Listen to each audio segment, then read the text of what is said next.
সুপ্রিয় শিক্ষার্থী বন্ধুরা, আশা করি তোমরা ভালো আছো। সবাইকে শুভকামনা জানাচ্ছি। বাংলা সাহিত্য টিউটোরিয়াল এই গ্রুপের পক্ষ থেকে আমি জুয়েল কিবরিয়া স্যার তোমাদের স্বাগত জানাচ্ছি। আজকে আশা করছি তোমরা আমার থেকেই ক্লাসটি দেখছো। যে সমস্যাটা ছিল জাকির বিসিএস থেকে, সেটি আশা করছি সমাধান হয়েছে। তো তোমরা আশা করছি আমার সাথে যুক্ত হয়ে পড়েছো। মিজান, আসসালামু আলাইকুম স্যার। ওয়ালাইকুম আসসালাম।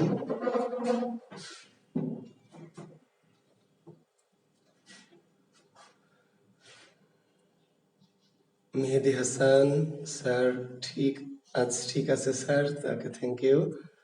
নাজমুল ইসলাম মাসুম, শুভ সকাল স্যার। শুভ সকাল, কেমন আছেন? ভালো আছি বাবা। রূপঞ্জনা মিশখা, আসসালামু আলাইকুম স্যার। ওয়ালাইকুম আসসালাম। কানিজ লিজা, মণিশঙ্কর, গুরুদেব প্রণাম। গুরুদেব ঠিক আছে। শিষ্য, আসসালামু আলাইকুম স্যার। হ্যাঁ, তানজিলা দিনা, আওলাদ হুসেইন, ফেরদৌস হোসেন সুমন, ইখতিয়ার খান, পল্লবী দাস, হ্যাঁ সবাই যুক্ত হয়ে পড়েছেন। ঠিক আছে। আচ্ছা, শব্দ ঠিক আছে?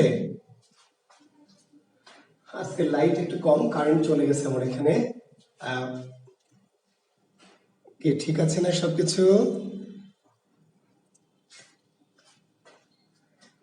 ক্লাস 10:30 হওয়ার কথা। কোন গাধা এটা? কোন গরু? এই ক্লাস কোনোদিনই 10:30 হওয়ার কথা না। কিছু কিছু গাধা আছে, মাঝে মাঝে মিস কল দেয়। হ্যাঁ, মিস কল দেয় মানে এমনি ওই ইচ্ছা মতো ধরে নেয় 10:30টায়। ছাগলরা এতদিন ধরে ক্লাস করছো, তাও বুঝো না যে ক্লাস 11টায়? গাধা গরুগুলো 2-4 জন ক্লাস 11টায়। কখনো বিশেষ প্রয়োজনে আমি যদি আগায় পিছাই তাহলে নোটিশ দেবো, সেটা ভিন্ন, কিন্তু নর্মালি ক্লাস কি 11টায়। তো সবাইকে আবারও শুভেচ্ছা জানাচ্ছি এবং সবার পক্ষ থেকে আমি সালামের উত্তর নিয়ে নিচ্ছি। ওয়ালাইকুম আসসালাম ওয়া রাহমাতুল্লাহি ওয়া বারাকাতুহু। আমি ভালো আছি ইনশাআল্লাহ, সুস্থ আছি। আর আমরা আমাদের মধ্যযুগের মুসলিম সাহিত্যে আছি, তাই না? মধ্যযুগের মুসলিম সাহিত্যে আছি। তাহলে মুসলিম সাহিত্যের আমরা এখন অবশিষ্ট অংশটা আজকে এখন পড়ব।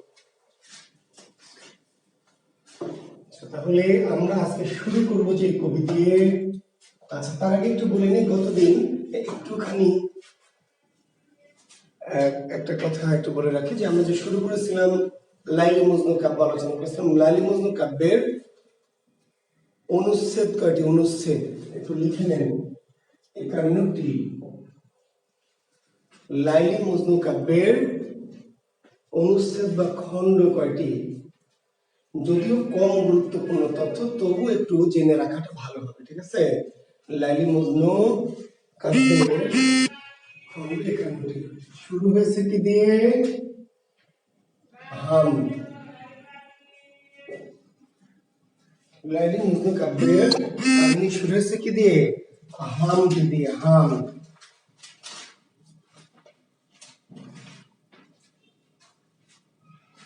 লাইলি মজনু কাব্যটি আমরা গতদিন আলোচনা করেছি। দুটি তথ্য একটু আপনাদের সংযুক্ত করছি যে লাইলি মজনু কাব্যের কাহিনীর খণ্ড বা পর্ব কয়টি? উত্তর দিন 51টি। এবং প্রথম পর্বের নাম কি বা কি দিয়ে লাইলি মজনু কাহিনী শুরু হয়েছে? উত্তর কি? হাম। জি। তো লাইলি মজনু নিয়ে আশা করছি আপনাদের কোনো জিজ্ঞাসা নাই, থাকার কথা না। আচ্ছা, আজকে সাউন্ড একটু কম হতে পারে। মাইক্রোফোন আমি স্পিকারটা নিচ্ছি না, আপনারা মাইক্রোফোন নেবেন নাকি নিয়ে নিব মাইক্রোফোনটা? সাউন্ড কম আবার অনেকটা ঝামেলা। আনলিমিটেড সাউন্ড, কে যে কি বলে এরা। আচ্ছা জি, আমারও ভালো লাগছে আপনারা কমেন্টস করতে পারছেন, ভালো কথা। কিন্তু কমেন্টস করে নিজেদের মাঝে ঝগড়াঝাটি করে। হ্যাঁ, আচ্ছা, আমি এখন স্পিকারটি নিলাম, আপনারা সাউন্ড কোয়ালিটিটা একটু দেখে আমাকে বলবেন যে আগে যে শুরু করেছিলাম মাইক্রোফোন ছাড়া সে সাউন্ডটা ভালো ছিল, নাকি এখন মাইক্রোফোন যে নিলাম এখন সাউন্ডটা, এই দুটার মধ্যে একটু পার্থক্যটা বলবেন। শব্দ একটু যাদের কম মনে হয়, আরিফ বিল্লাহ, যাদের শব্দ কম মনে হয় তারা দয়া করে হেডফোন ইউজ করবেন। ওকে, তাহলে আমি ক্লাসে চলে যাচ্ছি। থ্যাংক ইউ, আর কথা বাড়াচ্ছি না। আজকে আমরা মধ্যযুগের আরেকজন, এখন খুবই ভালো। ওকে ওকে, থ্যাংক ইউ শিক্ষার্থী বন্ধুরা। লেখেন মধ্যযুগের কবি শেখ ফয়জুল্লাহ। আমরা আজকে যে কবি নিয়ে কথা বলবো সেই কবির নাম কি? শেখ ফয়জুল্লাহ। শেখ ফয়জুল্লাহ। ওকে, কত শতকের কবি শেখ ফয়জুল্লাহ? 16 শতক বা 16 শতকের কবি শেখ ফয়জুল্লাহ।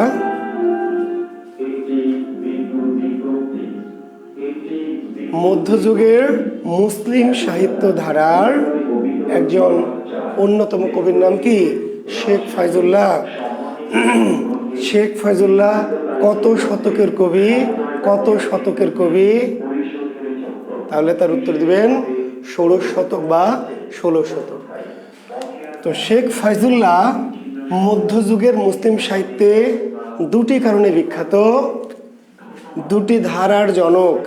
একটি ধারাকে বলা হয়, আর কমেন্টস করবেন না জি, আর কমেন্টস করবেন না। অনেক কমেন্টস করতে গেলে যে আমি বুঝেছি সব ঠিক আছে, এখন অতিরিক্ত কমেন্টস করলে কি হবে? ক্লাসটা হ্যাম্পার্ড হবে। জি, ক্লাসে মনোযোগ দেন। জি, লাইক, রাগ, হাসি, দুঃখ, ভালোবাসা, রিয়াক্টগুলো দেন, বাট আপাতত নিজেদের মাঝে কথাবার্তা বন্ধ করবেন যাতে আমার ক্লাসটা নিতে সুবিধা হয়। জি, শেখ ফয়জুল্লাহ বাংলা সাহিত্য, মধ্যযুগের মুসলিম সাহিত্য ধারা একটা বিশেষ সাহিত্য যার নাম হচ্ছে মুরসিয়া সাহিত্য। লিখে নেন, মুরসিয়া সাহিত্যের জনক। মুরসিয়া সাহিত্যের জনকের নাম কি? শেখ ফয়জুল্লাহ। মুরসিয়া সাহিত্যের জনক শেখ ফয়জুল্লাহ। মুরসিয়া কিন্তু কোনো গ্রন্থের নাম না, বুঝতে পেরেছেন তো? মনে আছে তো? মুরসিয়া হচ্ছে একটি সাহিত্যের কি ধারা। মধ্যযুগের মুসলমানদের সৃষ্ট বেশ কিছু সাহিত্য ধারার একটি হচ্ছে মুরসিয়া সাহিত্য। এখন বিশেষ রিটেন যারা দেবেন, রিটেন তাদের জন্য লিখছি মুরসিয়া কি, বা মুরসিয়া বলতে কি বোঝায়? মুরসিয়া অর্থ শোক সাহিত্য। মুরসিয়া, ঠিক আছে? মুরসিয়া অর্থ কি? শোক। শোক, মুরসিয়া শোক সাহিত্য। তাহলে মুরসিয়া বা শোক সাহিত্যের জনক শেখ ফয়জুল্লাহ। আচ্ছা, আপনারা কবর কবিতা পড়েছিলেন না? মনে আছে ইন্টারমিডিয়েট ক্লাসে পাঠ্য ছিল না কবর কবিতা? কবর ছিল, কবর কবিতা।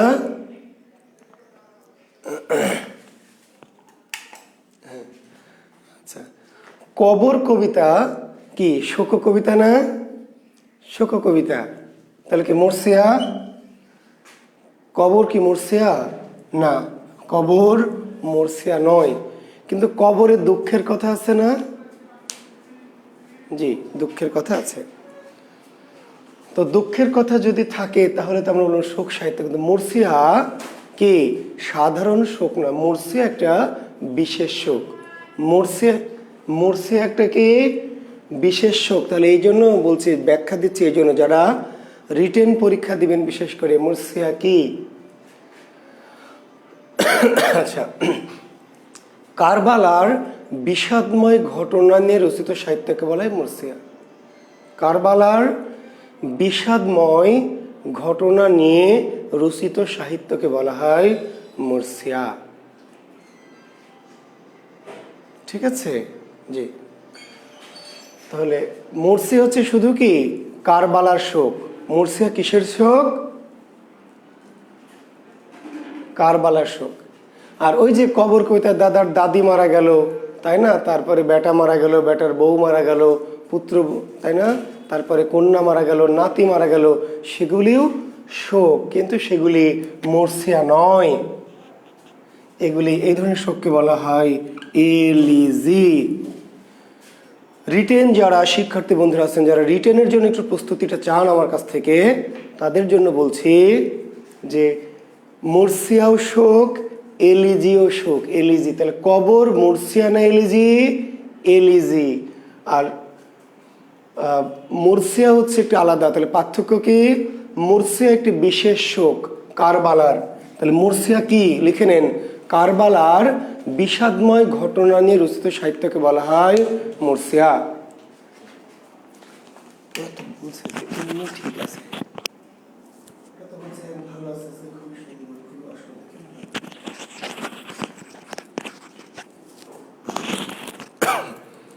কারবালার বিষাদময় ঘটনা নিয়ে রচিত সাহিত্যকে বলা হয় মরসিয়া। কারবালার বিষাদময় ঘটনা নিয়ে রচিত সাহিত্যকে বলা হয় মরসিয়া। ঠিক আছে? আর তাহলে কারবালার অর্থাৎ ওই যে আমাদের মরসিয়া হচ্ছে কি মাতম। মরসিয়া শব্দের আসল আর গভীর অর্থ কি? মাতম। মাতম, তাই না? মাতম করে দেখেছেন? এই যে পিঠে ছোরা দিয়ে আঘাত দেয় না, হাই হোসেন, হাই হোসেন, হাই হোসেন। এই মরসিয়া হচ্ছে মাতম। কারবালার বিষাদময় ঘটনা নিয়ে রচিত সাহিত্যকে বলা হয় মরসিয়া বা শোক। আর ওই যে দাদার দাদি মারা গেল, আমার ডার্লিং আলে আমাকে ছেড়ে চলে গেল, সেকা দিল, তাই না? তারপরে নায়কের নায়িকা মারা গেল, চলো আমরা ছাদ থেকে ঝাঁপ দিই, এই যে শোক, এই শোকের নাম কি? এলিজি। তাহলে এটা হলো ইংরেজি শোক। এলিজি কি? এটিও শোক, ইংরেজি শোক। আর মরসিয়া কি জাতীয় শোক? ইসলামী শোক। কারবালার বিষাদময় ঘটনা, ইমাম হোসেনের যে শোক, ইমাম হোসেনের মৃত্যুর যে শোক, সেই শোকটি মূলত মরসিয়া। মনে থাকবে? তাহলে মরসিয়া শব্দের অর্থ শোক সাহিত্য, কিন্তু সকল প্রকার শোকই মরসিয়া নয়। সকল প্রকার সাধারণ শোক, ব্যক্তিগত শোক, পারিবারিক শোক ইত্যাদি হচ্ছে এলিজি, আর একটি বিশেষ ধর্মীয় শোক হচ্ছে মরসিয়া। তাহলে মরসিয়া সাহিত্যের জনককে? মরসিয়া সাহিত্যের জনক শেখ ফাইজুল্লাহ। বাংলা ভাষায় রচিত প্রথম মরসিয়া সাহিত্য কোনটি? জয়নাবের চৌতিশা। জয়নাবের চৌতিশা, জয়নাব, জয়নাবের চৌতিশা।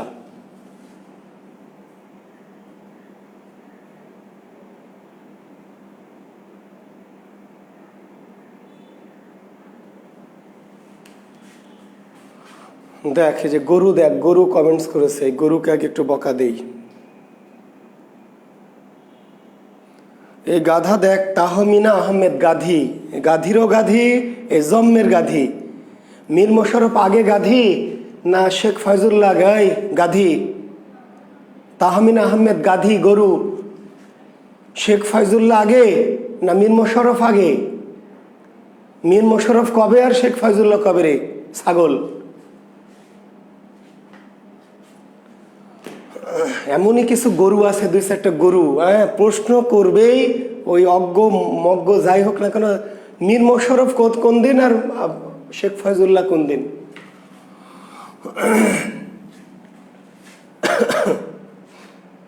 তো শেখ ফাইজুল্লাহ মরসিয়া সাহিত্যের জনক। তাহলে শেখ ফাইজুল্লাহ রচিত মরসিয়া সাহিত্যের নাম কি? জয়নাবের চৌতিশা। কি নাম? জয়নাবের। আমার বইটাতে একটু প্রিন্টেড মিস্টেক আছে, এবং কোনো কোনো বই আছে আগে ছিল জয়নালের চৌতিশা। জি, আমার বইটা দেখবেন, কারেকশন করে ফেলবেন। জয়নালের না, প্রশ্নটি হচ্ছে মানে উত্তর জয়নাবের চৌতিশা। চৌতিশা মানে দুঃখ বা শোক। চৌতিশা কি? রিটেন যারা পিলিতে দরকার নেই, তো রিটেনের জন্য চৌতিশা কি আমি এর আগে মঙ্গল কাব্যে বলে দিয়েছিলাম। মঙ্গল কাব্যে একটু জেনে রাখেন, ক থেকে হ পর্যন্ত, ক থেকে হ পর্যন্ত 32টি বর্ণ, 32 ব্যঞ্জন, 32টি। অনেক বইয়ে ভুল তথ্য দেওয়া আছে, অগামগা বাজারের বইয়ে ক থেকে হ পর্যন্ত বলছে 34টি ব্যঞ্জন। ক থেকে হ পর্যন্ত কি 34টি ব্যঞ্জন হবে? গুণে দেখেন, ক থেকে হ পর্যন্ত 32টি। এই 32টির মধ্যে আবার কি দুটি ব্যঞ্জন আছে, উ এবং ইও, যেগুলি কখনোই কোনো শব্দের শুরুতে থাকে না। ফলে ক থেকে হ, কিন্তু এর মধ্যে বাদ কি উ আর ইও, তার মানে 32টি প্লাস অ, আ, রস্য এবং রস্যু। এই 34টি বর্ণ শব্দের প্রথমে দিয়ে দিয়ে যে শোক রচিত হয়, যা বলছি এটা পাবেন না কোথাও। 500 টাকা না 50,000 টাকা দিয়েও পাবেন না। বাজারের বেশিরভাগ বইয়ে ভুল দেওয়া আছে, বেশিরভাগ, দু একটি বই বাদ দিয়ে। ডাইরেক্ট শর্টকাট বলে দিয়েছে, দেখবেন ক থেকে হ পর্যন্ত 34টি ব্যঞ্জন নিয়ে রচিত দুঃখ হচ্ছে চৌতিশা। না, চৌতিশা দুঃখের বর্ণনা, কিন্তু 34টা ক থেকে হ পর্যন্ত 34টা ব্যঞ্জন তো হয় না। ক থেকে হ পর্যন্ত কয়টা ব্যঞ্জন? 32। কিন্তু 32টার মধ্যে আবার বলছি উ এবং ইউ এই দুইটা কখনো শব্দের আদিতে বসানো যায় না, ফলে এই দুটা বাদ। তাহলে ক থেকে হয়ের মধ্যে উ ইউ বাদ দিয়ে 30টি ব্যঞ্জন। আর এই যে অ, আ, ই এবং উ, এই 34টি সব বর্ণ ধ্বনি শব্দের প্রথমে সাজিয়ে সাজিয়ে যে দুঃখ প্রকাশ করা হয় তাকে বলা হয় চৌতিশা। কেমনে একটু নমুনা দিই, কেমনে এগুলো সাজানো হয়। আমি এমনি একটু নমুনা দিচ্ছি। কিছু কিছু কবিতা এরকম আছে যে একই রকম বর্ণ দিয়ে শব্দ তৈরি হয়। কাক কালো, কোকিল কালো, কালো কন্যার কেশ। কাক কালো, কোকিল কালো, কালো কন্যার কেশ। সবগুলি শব্দ শুরু হয়েছে ক ক দিয়ে, আছে না? জি। স্বামী সুন্দর সন্ধ্যায় সোনার সংসার শেষ হয়ে গেল। স্বামী সুন্দর সন্ধ্যায় সোনার সংসার শেষ হয়ে গেল।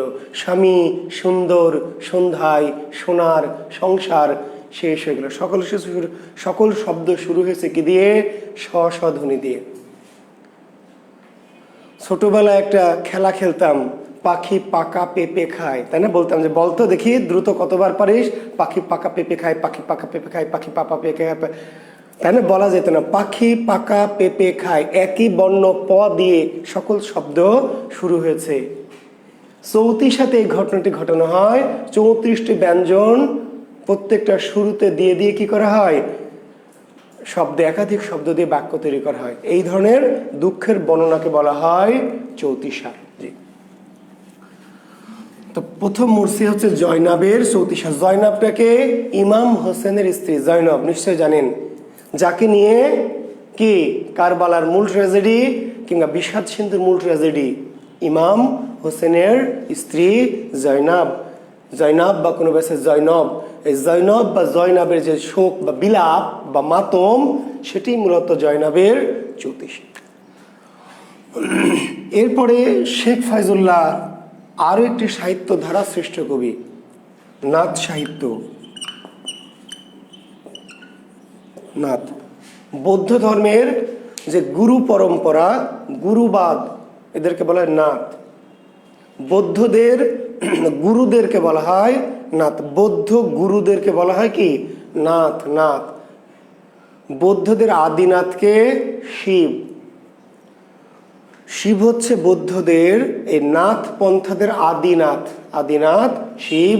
তারপরে কি গোরক্ষনাথ, তারপরে মিননাথ, মৎস্যেন্দ্রনাথ, গোরক্ষনাথ, এরকম করে নাথদের একটা কি পরস্পর সিরিয়াল, তাই না? যে আপনাদের নাথ আমি, মানে গুরু, অনেকে আমাকে গুরু বলছেন, তাই না? আপনারা আবার আমার শিষ্য, আপনাদের আবার শিষ্য আছে না? আপনারা অনেকে টিচার, অনেকে টিচার হবেন, আপনাদের কিন্তু শিষ্য। তাহলে এই যে তার শিষ্য, তাদের আবার শিষ্য তৈরি হবে। এই ধরনের গুরু পরম্পরাকে বলা হয় নাথ পন্থা। কি বলা হয়?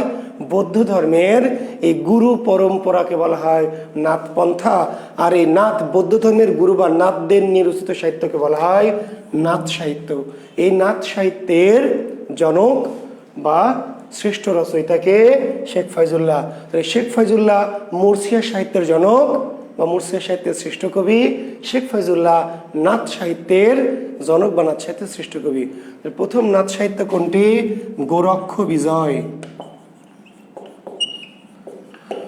নাথ সাহিত্য হলো সাহিত্যের ধারা, মুর্শিয়া হলো ধারার। গ্রন্থগুলোর নাম কি? গ্রন্থগুলোর নাম জয়নাবের চৌতিশা, গ্রন্থগুলোর নাম হলো গোরক্ষ বিজয়। গোরক্ষ বিজয়। তাহলে গোরক্ষ বিজয় কার লেখা? শেখ ফাইজুল্লাহর। কি জাতীয় রচনা? নাথ সাহিত্য। ঠিক আছে। শেখ ফাইজুল্লাহ রচিত আরো কয়েকটি গ্রন্থ, একটি হলো গাজী বিজয়। সত্যপীর বিজয়। শেখ ফয়জুল্লাহ রচিত গ্রন্থ কোনটি বা কোনটি নয়, কিংবা রিটেনে আসবে শেখ ফয়জুল্লাহর পরিচয় দাও, বা বাংলা সাহিত্যে শেখ ফয়জুল্লাহর অবদান আলোচনা করো। তাহলে শেখ ফয়জুল্লাহ মুরসিয়া সাহিত্য লিখলেন জয়নাবের চৌতিশা, নাথ সাহিত্য লিখলেন গোরক্ষ বিজয়, এর বাইরেও তার গ্রন্থ আছে দু একটি, একটু হচ্ছে গাজী বিজয় আর একটু হচ্ছে সত্যপীর বিজয়। তো মোটামুটি শেখ ফয়জুল্লাহ সম্পর্কে এইটুকু তথ্য যদি জানেন ইনশাল্লাহ তাহলেই হবে। রংপুরের সত্যপীর, রংপুরের একজন পীর সত্যপীর, সেই সত্যপীরকে নিয়ে রচিত কাহিনী হচ্ছে সত্যপীর। রংপুর অঞ্চলের, রংপুরের একটি পীর বা একজন ধর্মীয় দেবতা, ধর্মীয় মহাপুরুষ আর কি সত্যপীর, সে সত্যপীরের কীর্তি বা তার যে অভিযান এগুলো নিয়ে রচিত হচ্ছে সত্যপীর বিজয়। গাজী, এই গাজীও একজন মুসলিম, একজন কি সাধক বা মহাপুরুষ, তাকে নিয়ে রচিত হয়েছে গাজী বিজয়। আমরা এবারে মধ্যযুগের অতি বিখ্যাত একজন লেখক পড়ব। মধ্যযুগের সর্বশ্রেষ্ঠ মুসলিম সাহিত্যিক কে? আপনাদের কাছে প্রশ্ন করেছি, মধ্যযুগের সর্বশ্রেষ্ঠ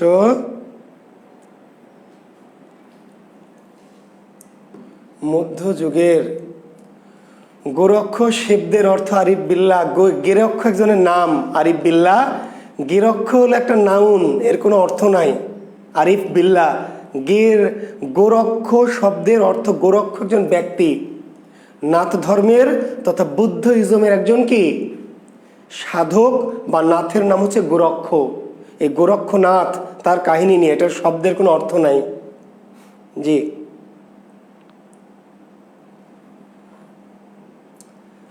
হ্যাঁ রঞ্জন সরকার, আপনারা বলেন পাগলা পীর, থ্যাংক ইউ, আমি সেটাই বলতে চাইছিলাম, পাগলা পীর।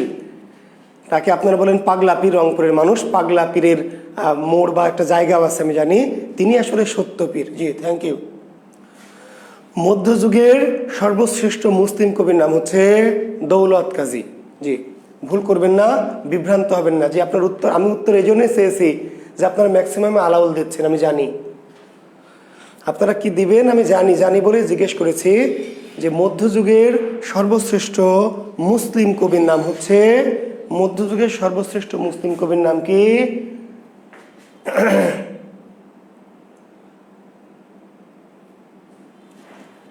দৌলত কাজী।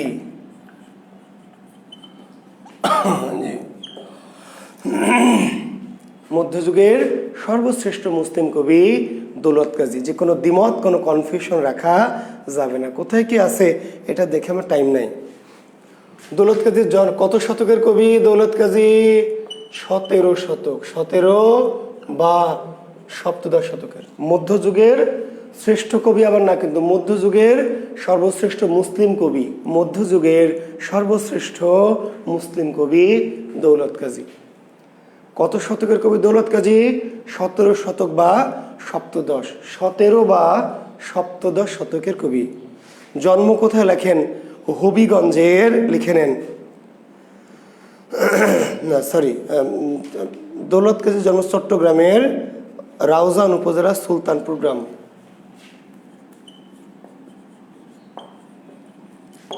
চট্টগ্রামের রাউজানের সুলতানপুর।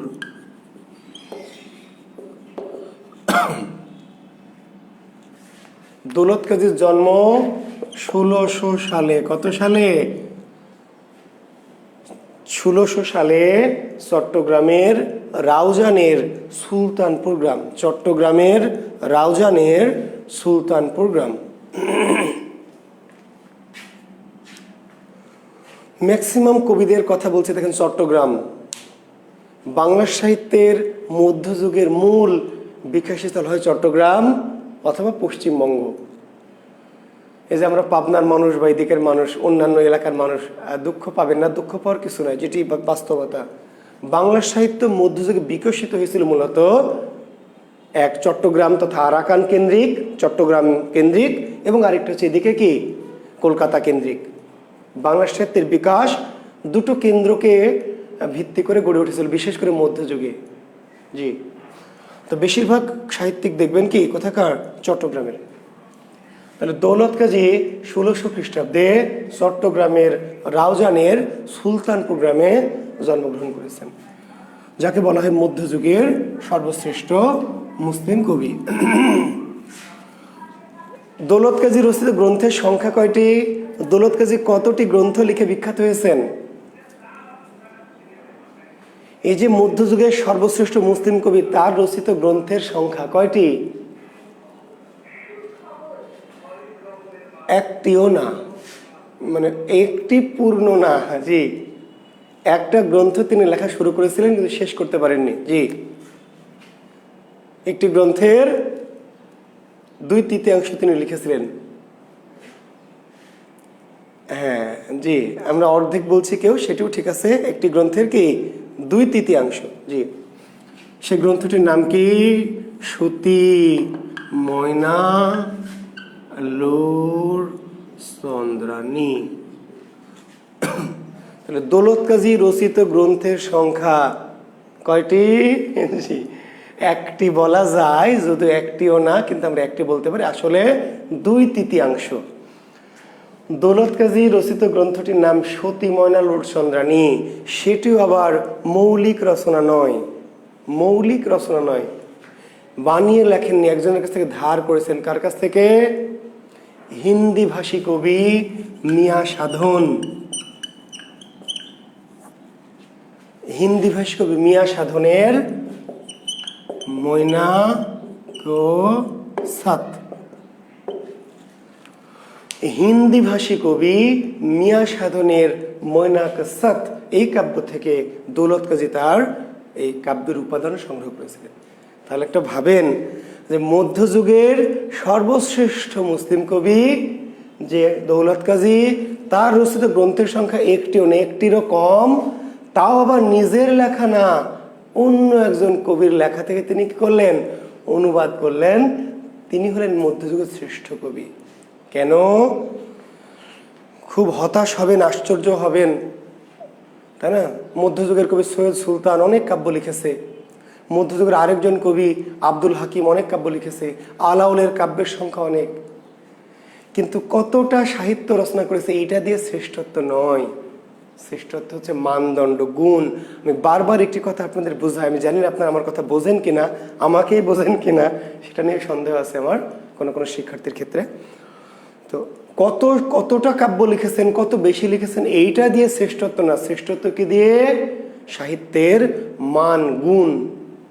আপনি একটি কবিতা লিখে বলা হয় নজরুল যদি বিদ্রোহী কবিতা ছাড়া আর কোনো কিছুই না লিখতো, তবু নজরুল শ্রেষ্ঠ কবি হতো।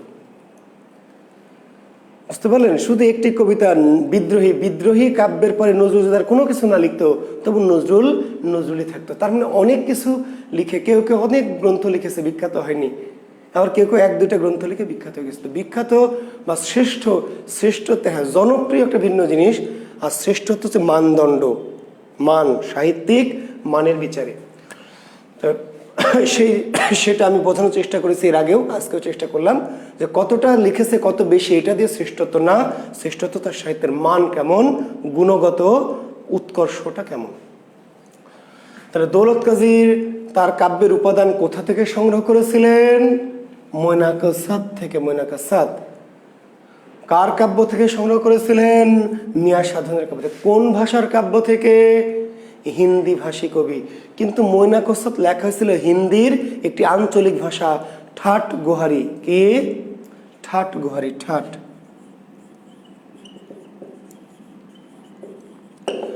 ময়নাকসাদ মূল হিন্দি ভাষায় রচিত না।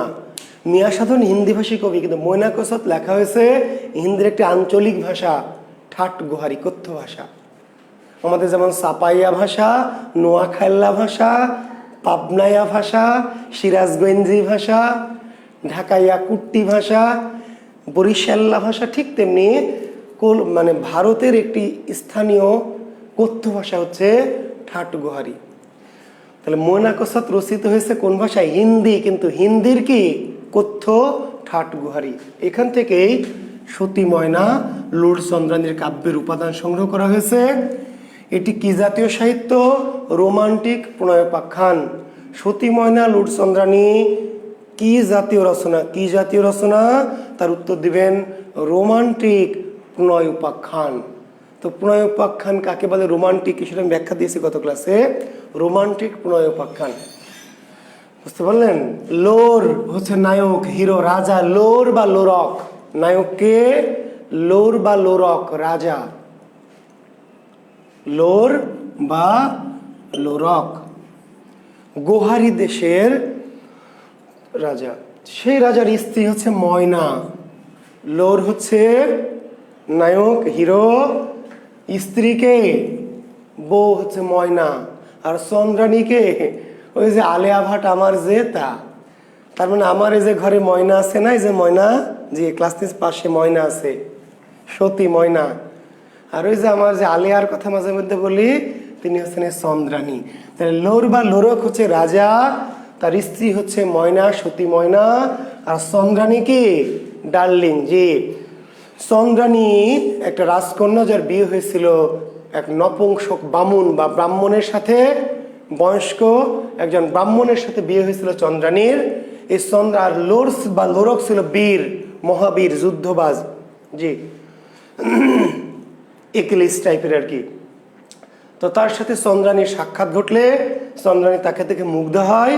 তো চন্দ্রাণী যখন মুগ্ধ হয় লোরকে দেখে, লোর আর কি করবে বলেন? লোর বেচারা এই চন্দ্রাণীকে কেমন করে প্রত্যাখ্যান করবে?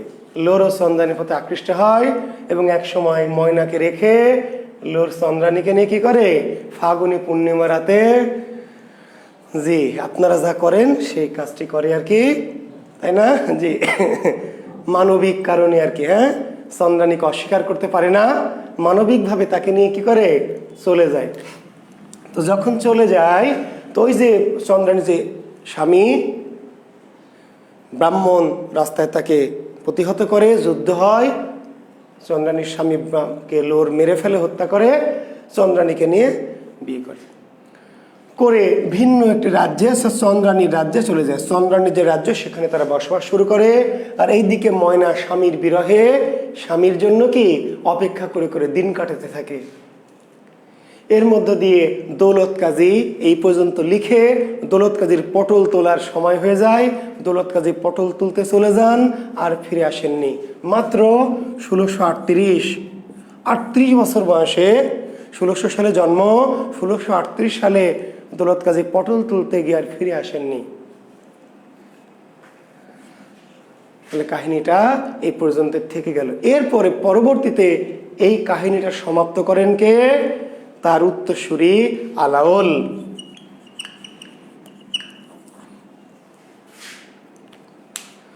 তাহলে কাহিনীর বাকি অংশ শেষ করেন কে? সতী ময়না লোর চন্দ্রাণী কাহিনীর শেষাংশ রচয়িতাকে আলাওল। শেষাংশ রচয়িতা আলাওল। যে শুধু নাসির না, শস্য অপহরণকারী, আহরণকারী, নাসিরের মতো কত নাসির আমাদের আশেপাশে সমাজে আছে। জি, শুধু একা নাসিরেরই দোষ দেন, তাই না? জি। তো আলাওল তাহলে সতী ময়না লোর চন্দ্রাণী কাব্যের প্রথম 2/3 রচনা করে দৌলত কাজী মৃত্যুবরণ করেন, এবং অবশিষ্ট অংশ শেষাংশের রচয়িতাকে আলাওল। ঠিক আছে, আচ্ছা। তো যাই হোক, এই কাহিনীটা তখন কি হলো, শেষে গিয়ে এবার ময়না যখন একা একা থাকতে শুরু করলেন, স্বামীর জন্য আশায়, তখন ওই যে পাশের আক্কাস ভাইয়া, জি পাশের এক রাজকুমার ময়নাকে প্রস্তাব দিল, তাকে বিয়ে করতে চাইলো, কিংবা তার সাথে শারীরিক সম্পর্ক স্থাপন করতে চাইলো, এবং তাকে বুঝালো যে যৌবন, তাই না, পানির জল, যৌবন কি গাঙের জল, জোয়ার আসে আবার চলে যাবে, কাজে স্বামীর জন্য এত অপেক্ষা করে থেকে লাভ কি? তোমার স্বামী তো চন্দ্রাণীকে নিয়ে সুখেই আছে, আর তুমি তোমার সৌন্দর্য, মাধুর্য, যৌবন নষ্ট করছো, বোকার কাজ করছো। ময়নাকে অনেকভাবে প্রলুব্ধ করার চেষ্টা করে, তার সতীত্ব হরণের চেষ্টা করে, কিন্তু ময়না সুধীর চারিত্রিক বৈশিষ্ট্যের দ্বারা কি করে, তার সতীত্বের রক্ষা করে। যাই হোক, ময়না একসময় দুর্দশায় পতিত হয়, তার দুঃখের দিন, বিরহের দিন আসে। অনেক দিন পরে লোরের মনে পড়ে যে তার স্ত্রী আছে ময়না, তখন কি করে, সে চন্দ্রাণীকে নিয়ে তার নিজের রাজ্যে ফিরে আসে। অতঃপর তারা সুখে শান্তিতে বাস করতে লাগলো। অতঃপর তারা সুখে শান্তিতে, তারা মানে কারা, লোর, ময়না এবং কি চন্দ্রা। জি, বুঝতে পেরেছেন? জি, এর মধ্যে দিয়ে কাহিনী সমাপ্তি ঘটে। আর এই দৌলত কাজী আরাকান রাজসভার কবি ছিলেন। কোথাকার কবি? আরাকান বা রোসাঙ্গ রাজসভার কবি। দৌলত কাজী আরাকান বা রোসাঙ্গ রাজসভার কবি এবং আরাকান রাজসভার প্রথম বাঙালি কবি দৌলত কাজী। আরাকান রাজসভার প্রথম কি? আরাকান রাজসভার প্রথম বাঙালি কবি দৌলত কাজী। আরাকান রাজসভাকে বলা হয় কি? রোসাঙ্গ রাজসভা। রোসাঙ্গ, এটাকে আসলে রোহিঙ্গা রাজসভা বলতে পারবেন। আসলে রোসাঙ্গ থেকে তো রোহিঙ্গা। জি, রোসাঙ্গ যেটি রোসাঙ্গ সেটি তো আজকের দিনের কি? রোহিঙ্গা রাজসভা। এই যে মায়ানমার, এই মায়ানমার কিন্তু আরাকান। মায়ানমার কি? আরাকান। এক সময়ের ধর্মনিরপেক্ষ একটি মানবিক রাষ্ট্র আরাকান। আজকের যে কি কঠোরপন্থী বুদ্ধিজম, সে আরাকান, যার রাজসভা ছিল রোসাঙ্গ, এই রোসাঙ্গের নামে রোহিঙ্গা রাজসভা। আরাকান রাজসভা বা রোসাঙ্গ রাজসভার অবদান রিটেন যারা দিবেন তারা জেনে রাখেন যে বাংলা সাহিত্যে আরাকান রাজসভার অবদান বা রোসাঙ্গ রাজসভার অবদান আলোচনা করো। আলাম দৌলত কাজী কোথাকার কবি ছিলেন? কোন রাজসভার? আরাকান বা রোসাঙ্গ রাজসভার। দৌলত কাজী কার দরবারে সাহিত্য চর্চা করতেন? দৌলত কাজী কার দরবারে সাহিত্য চর্চা করতেন? থিরি থু ধম্মা। আরাকান রাজা থিরি থু ধম্মা। থিরি থু ধম্মা আসলে নাম ছিল শ্রী সুধর্মা।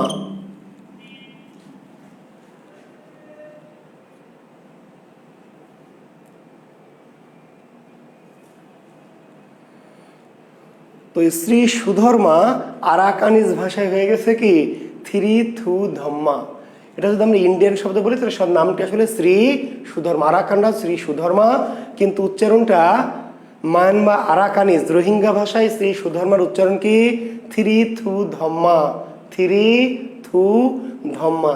এই রাজার দরবারে সাহিত্য চর্চা করতেন দৌলত কাজী। কিন্তু দৌলত কাজীর পৃষ্ঠপোষক বা কার নির্দেশে এই দৌলত কাজী কাহিনীটি লিখেছিলেন? আরাকান রাজার সামরিক সচিব সৈয়দ আশরাফ। সৈয়দ আশরাফ। এই শ্রী সুধর্মার যে সামরিক সচিব, সমর সচিব সৈয়দ আশরাফ। সমর সচিব বা মন্ত্রী বলতে পারবেন। সমর সচিব মানে মূলত সেনাপতি, আসলে সেনাপতি, সেনাপ্রধান। সৈয়দ আশরাফের নির্দেশে দৌলত কাজী সতী ময়না নুরসন্দানীর কাব্যটি কার অনুরোধে লিখেছেন? কার অনুরোধে? সৈয়দ আশরাফ। সৈয়দ আশরাফ। কিন্তু কার দরবারে সাহিত্য চর্চা করতেন? থ্রি থুধাম্মা। কনফিউশন হবেন না দয়া করে, বিভ্রান্ত না। কার দরবারে, কোন রাজার আশ্রয়ে সাহিত্য চর্চা করতেন? থ্রি থুধাম্মা বা শ্রী সুধর্মা। কিন্তু কার নির্দেশে, কার আদেশে গ্রন্থটি লিখেছিলেন? এই থ্রি থুধাম্মার যিনি মন্ত্রী বা সমর সচিব সৈয়দ আশরাফ। জি, তাহলে দৌলত কাজী নিয়ে আর অতিরিক্ত কথা আমাদের প্রয়োজন নেই, দরকার নেই। আমরা চলে আসবো এবার আরো একজন অতি বিখ্যাত, যেটি বিসিএস এ বেশি জরুরি, দরকার, প্রয়োজন। বাংলাদেশের একাধিক বিসিএস এ দেখবেন, শুধু বিসিএস না, বাংলাদেশের সকল চাকরির পরীক্ষায় মধ্যযুগের মুসলিম সাহিত্যিক থেকে প্রশ্ন এলে যেই ভদ্রলোক থেকে আসবে প্রশ্ন, সেই ভদ্রলোকের নাম হলো আলাওল। মধ্যযুগের মুসলমান সাহিত্যিকদের মধ্যে জবের বাজারে সবচেয়ে যার কাটতি বেশি, মানে যেখান থেকে জবের প্রশ্ন বেশি হয় মধ্যযুগের মুসলিম সাহিত্য থেকে, সে ভদ্রলোক আলাওল। ঠিক আছে। আলাওলের জন্ম কোথায়? চট্টগ্রামের হাটহাজারীর জোবরা।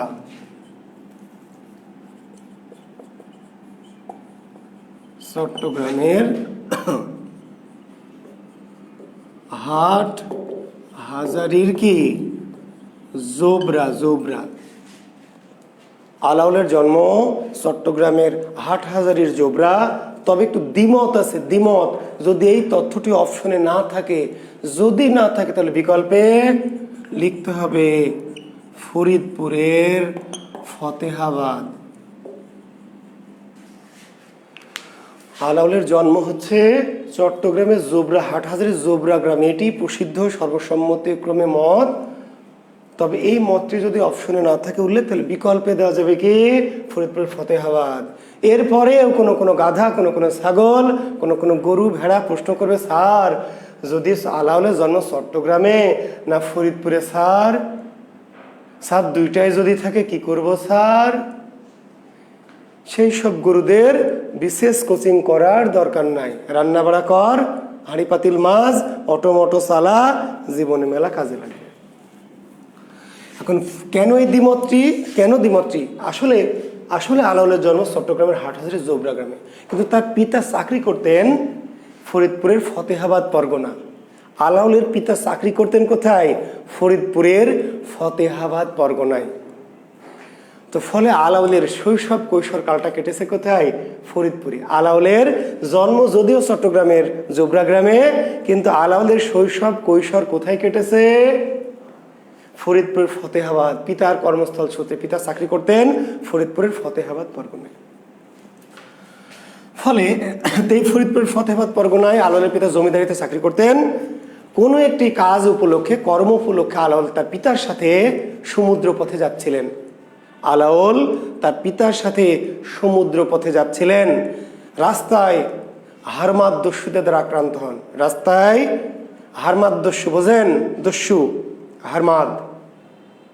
এই হারমাদ দস্যুরা এই জাহাজটি আক্রমণ করে আলাওলের পিতা এবং অন্য বড়দের মেরে ফেলে এবং সম্পদ লুট করে ছোট বাচ্চাগুলোকে বন্দি করে নিয়ে যায় দাস হিসাবে। নিয়ে গিয়ে এখানে দুটো মত বলে যে আরাকানে বিক্রি করে দেয়, আরাকান রাজার কাছে দাস হিসাবে বিক্রি করে দেয়। আর কোনো কোনো মত বলেছে যে না, ওখান থেকে একসময় পালিয়ে যেতে পারে আলাওল, পালিয়ে আরাকান চলে যেত। যাই হোক, পালিয়ে যাক আর বিক্রি করে দিক, মোট কথা পিতৃহীন আলাওল কিংবা এই যে এইভাবে আলাওল হারমাদদের হাতে ধৃত হন এবং একসময় তিনি সেখান থেকে আরাকান রাজ্যে, আরাকান বার্মাতে নিতে হন এবং সেখানে গিয়ে সৈন্যের চাকরি নেন। সৈন্য পদে পদাতিক সৈন্য বিভাগে চাকরি নেন এবং সেই আরাকান রাজার প্রধান সেনাপতির নাম ছিল কি মাগন ঠাকুর, কোরেশি মাগন ঠাকুর।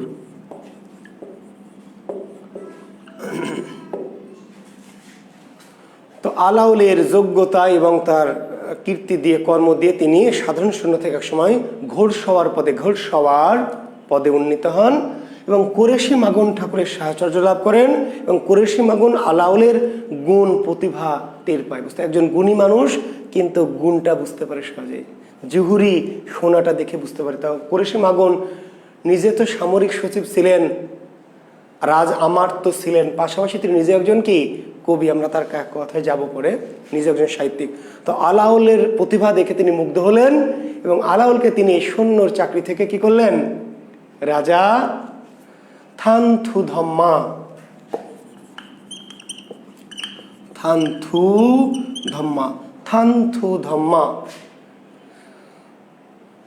জি, দৌলত কাজীর রাজা ছিল থ্রিথুধম্মা, আর থ্রিথুধম্মার পরে রাজাকে থানথুধম্মা। আসলে এই ভদ্রলোকের নাম ছিল চন্দ্র সুধর্মা। রাজার নাম ছিল চন্দ্র সুধর্মা, কিন্তু আরাকানিজ ভাষায় এই চন্দ্র সুধর্মা কি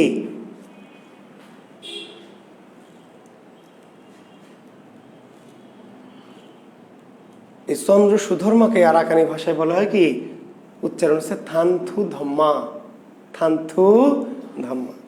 তাই না? আমার নাম জুয়েল কিবরিয়া, তো রোহিঙ্গাদের যদি বলতে বলেন তো বলবে কি দোয়াল কাবালা, আরাকানিজ উচ্চারণ আর কি, দয়াল কাবালা। তো চন্দ্র সুধর্মা রাজাকে তারা রাখতো কি বলে? থানথুধম্মা। এই রাজার আশ্রয়ে, তাহলে আলাওল কোন রাজার আশ্রয়ে ছিলেন? কোন রাজার আশ্রয়ে? থানথুধর্মা রাজার দরবারে। আরাকান রাজ থানথুধর্মার দরবারে স্বায়ত্তশাসন করতেন কিন্তু আলাওলের পৃষ্ঠপোষক কিন্তু থানথু ধর্ম না। আলাওলের পৃষ্ঠপোষককে কুরেশি মাগন, কারণ আলাওলকে সাধারণ শূন্য থেকে কুরেশি মাগন কি করলেন? কুরেশি মাগন ওই সভাকবি পদে নিয়োগ দিলেন। রাজাকে বলে কুরেশি মাগন ঠাকুর আলাওলের যোগ্যতা বা কীর্তি বিচার করে সাধারণ সৈন্য থেকে তাকে কি করলেন? রাজ সভাকবি পদে নিয়োগ দিলেন। তাহলে আলাওল কার নির্দেশে, কার আদেশে, কার অনুপ্রেরণায় সাহিত্য চর্চায় মনোনিবেশ করেন বা সাহিত্য জগৎ আবির্ভূত হন? কুরেশি মাগন ঠাকুর, আরাকান রাজের আমার্ত। আমার্ত আমার্ত মানে রাজদরবার উচ্চ পদস্থ ব্যক্তি। এবং আলাওলের প্রথম কাব্যের নাম কি? পদ্মাবতী। আলাওলের প্রথম কাব্য কি? পদ্মাবতী। আলাওলের শ্রেষ্ঠ কাব্য কি? পদ্মাবতী। আলাওলের প্রথম কাব্য পদ্মাবতী, আলাওলের শ্রেষ্ঠ কাব্য পদ্মাবতী। কিন্তু নিজের লেখা নয়, মৌলিক রচনা নয়, অনুবাদ। অনুবাদ জি আসবে। কোন কাব্যের অনুবাদ? পদুমাবাদ। আলাওল তার পদ্মাবতী কাব্যের উপাদান কোথা থেকে সংগ্রহ করেছিলেন? আলাওল তার পদ্মাবতী কাব্যের উপাদান সংগ্রহ করেছিলেন কোথা থেকে? পদুমাবত কাব্য থেকে। কার কাব্য থেকে? কার? তাহলে বলতে হবে মালিক মোহাম্মদ জায়সি।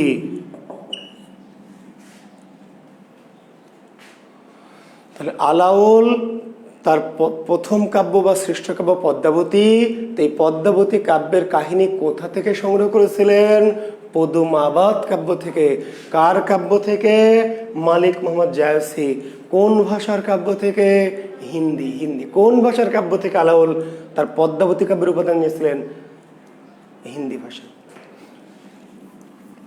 তো যাই হোক, অনুবাদ হয়েও এটা অনেকটা মূলের মতো। মধ্যযুগের মুসলিম সাহিত্যিকদের সকল সাহিত্য হিন্দি, ফার্সি, আরবি, উর্দু এই সমস্ত ভাষার কি অনুবাদ। কিন্তু অনুবাদ হয়েও আলাওলকে কি আমরা পদ্মাবতী কাব্যের অনুবাদক বলবেন? পদ্মাবতী কাব্যের অনুবাদক কি আলাওল বলছেন না রচয়িতা বলছেন? রচয়িতা। আসলে অনুবাদক, কিন্তু বলছেন রচয়িতা। কেন? অনুবাদ হয়েও এমনই সুন্দর অনুবাদ যে মূলের চেয়েও সুন্দর হয়ে গেছে। মূলের চেয়েও কি সুন্দর হয়ে গেছে। ফলে তাদের আমরা অনুবাদক না বলে রচয়িতাই বলছে। অর্থাৎ কাহিনীটা নিয়েছেন পদুমাবত থেকে, নিজের মতো করে কাহিনীটা কেমন সুন্দর করে সাজিয়েছেন, তৈরি করেছেন, অনেকটাই মূলের মতো হয়ে গেছে। এই পদ্মাবতী কাব্যের কি পরিচ্ছেদ কয়টি? 105টি। পদ্মাবতী কাব্য কয়টি পরিচ্ছেদে রচিত বা কয়টি খণ্ডে? 105। শুরু হয়েছে কোন খণ্ড দিয়ে? দেব স্তুতি না তো, স্তুতি, শুধু স্তুতি। জি স্তুতি। আলাওলের কাব্যটি শুরু হয়েছে কি স্তুতি, বলেছে বন্দনা। আর সুন্দর করে বলা যদি হয়, স্তুতি না বলে আমরা বন্দনা। বন্দনা। জি। হিন্দু সাহিত্যিকরা যেমন শুরু করতেন কি দিয়ে? শিবের বন্দনা, কালীর বন্দনা, হরির বন্দনা। বুঝতে পারেন নাই? জি। আর মুসলমান সাহিত্যিকরা শুরু করতেন কি দিয়ে? আল্লাহর বন্দনা। আল্লাহর বন্দনা, নবী রাসূলের বন্দনা।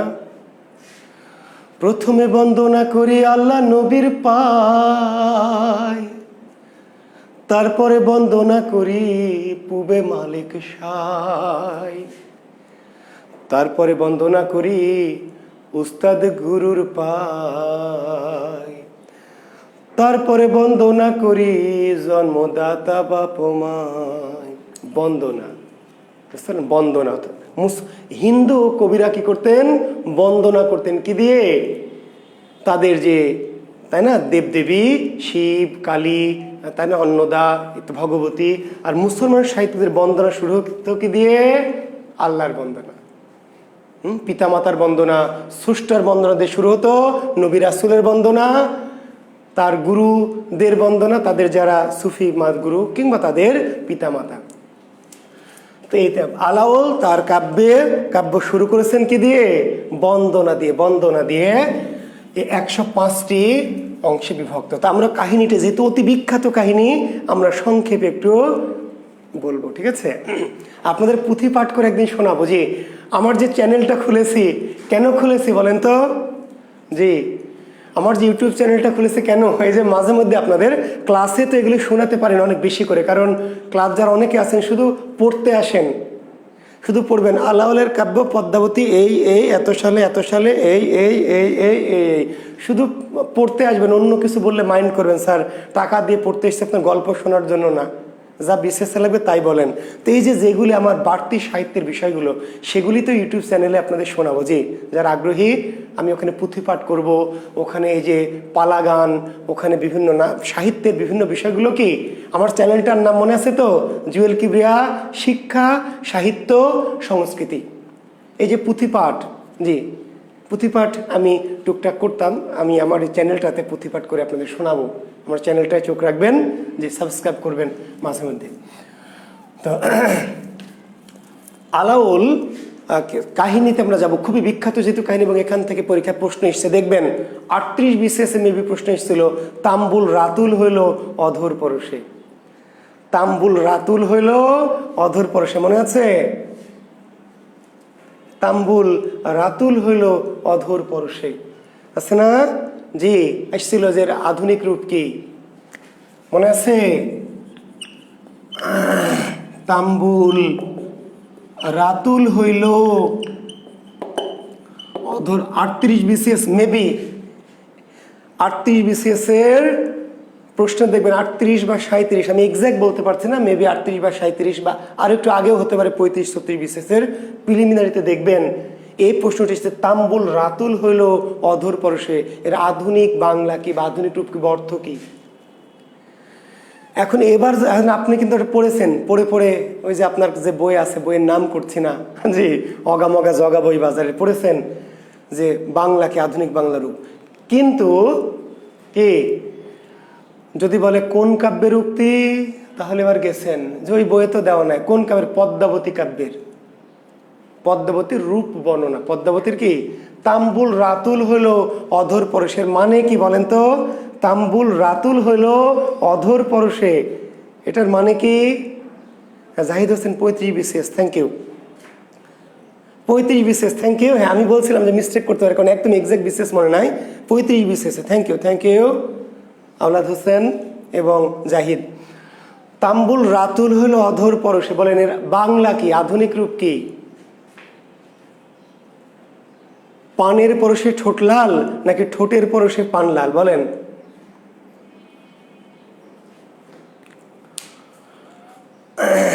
ঠোঁটের পরশে পান লাল না পানের পরশে? রিফাত রাজ লিখলো পানের পরশে ঠোঁট লাল। গুড, পানের পরশে ঠোঁট লাল, তাই তো হওয়ার কথা, পান খেয়ে ঠোঁট লাল হয়েছে। আচ্ছা, তামান্না টুম্পা লিখলো ঠোঁটের পরশে পান লাল হইল। তামান্না টুম্পা, এটা কেমন কথা হলো? তামান্না টুম্পা ঠোঁটের পরশে পান লাল হইল বলেন পানের পরশে ঠোঁট লাল নাকি পানের পরশে ঠোঁট লাল হয় নাকি ঠোঁটের পরশে পান লাল হয়? যে টুম্পার উত্তরটি রাইট, টুম্পার উত্তরটি রাইট। পরে আরো অনেক উত্তর দিয়েছেন, ফাতেহা জান্নাত সিমি। জি, আগের উত্তরগুলি ভুল হয়ে গেছে। পানের পরশে ঠোঁট লাল, আচ্ছা এখন আপনারা এমনি ভাবেন তো ভাই, ঠোঁটের পরশে কি পান লাল হয় না পানের পরশে ঠোঁট লাল হয়? কি হয়, কি মনে হয় আপনাদের? ঠোঁটের পরশে পান লাল হয় না পানের পরশে ঠোঁট লাল হয়? আসলে পানের পরশে ঠোঁট লাল হয়, কিন্তু এই ক্ষেত্রে এই কবিতায় পানের পরশে ঠোঁট লাল না, ঠোঁটের পরশে পান লাল। কারণ এটা তো যাত্রার ঠোঁট না, এটা সকিনা জরিনার ঠোঁট না, এটা আলেয়ার ঠোঁট, পদ্মাবতীর ঠোঁট, দীপিকা পাড়ুকোনের ঠোঁট রে ভাই। এটা সকিনা জরিনা ময়না আম্বিয়া নাসরিন আপনার খালাতো বোন, হ্যাঁ এদের ঠোঁট না। কার ঠোঁট? দীপিকা পাড়ুকোনের ঠোঁট, আলেয়া ভাটের ঠোঁট, পদ্মাবতীর ঠোঁট। এমনই ঠোঁট, ঠোঁট এমনই লাল ঠোঁট যে পান যখন ঠোঁটের কাছে আসে এই ঠোঁটের গেলেসে পানি লাল হয়ে যায়। পান এসে ঠোঁটকে লাল করবে কি? পান যখন ঠোঁটের কাছাকাছি আসে তখন এই ঠোঁটের গেলেস গিয়ে পানের উপরে পড়ে, আর বেটা সবুজ পান নিজেই আগে কি লাল হয়ে যায়। জি, পদ্মাবতীর রূপ বর্ণনা, পদ্মাবতীর রূপ বর্ণনা কত লাইনে? মাত্র 324 লাইনে। আর পদ্মাবতীর এই রূপ বর্ণনাকে বলা হয় কি? নখ শিখ। বিসিএস রিটেন পরীক্ষায় আসবে নখ শিখ কি? এই নখ শিখ কি আপনি জিন্দেগিতেও পারবেন না, কারণ ওই যে অগা মগা জগা কোনো বইয়ে দেওয়া নাই। ওই সমস্ত বইয়ে দেওয়া থাকবে কখন জানেন? বিসিএসে যখন আসবে।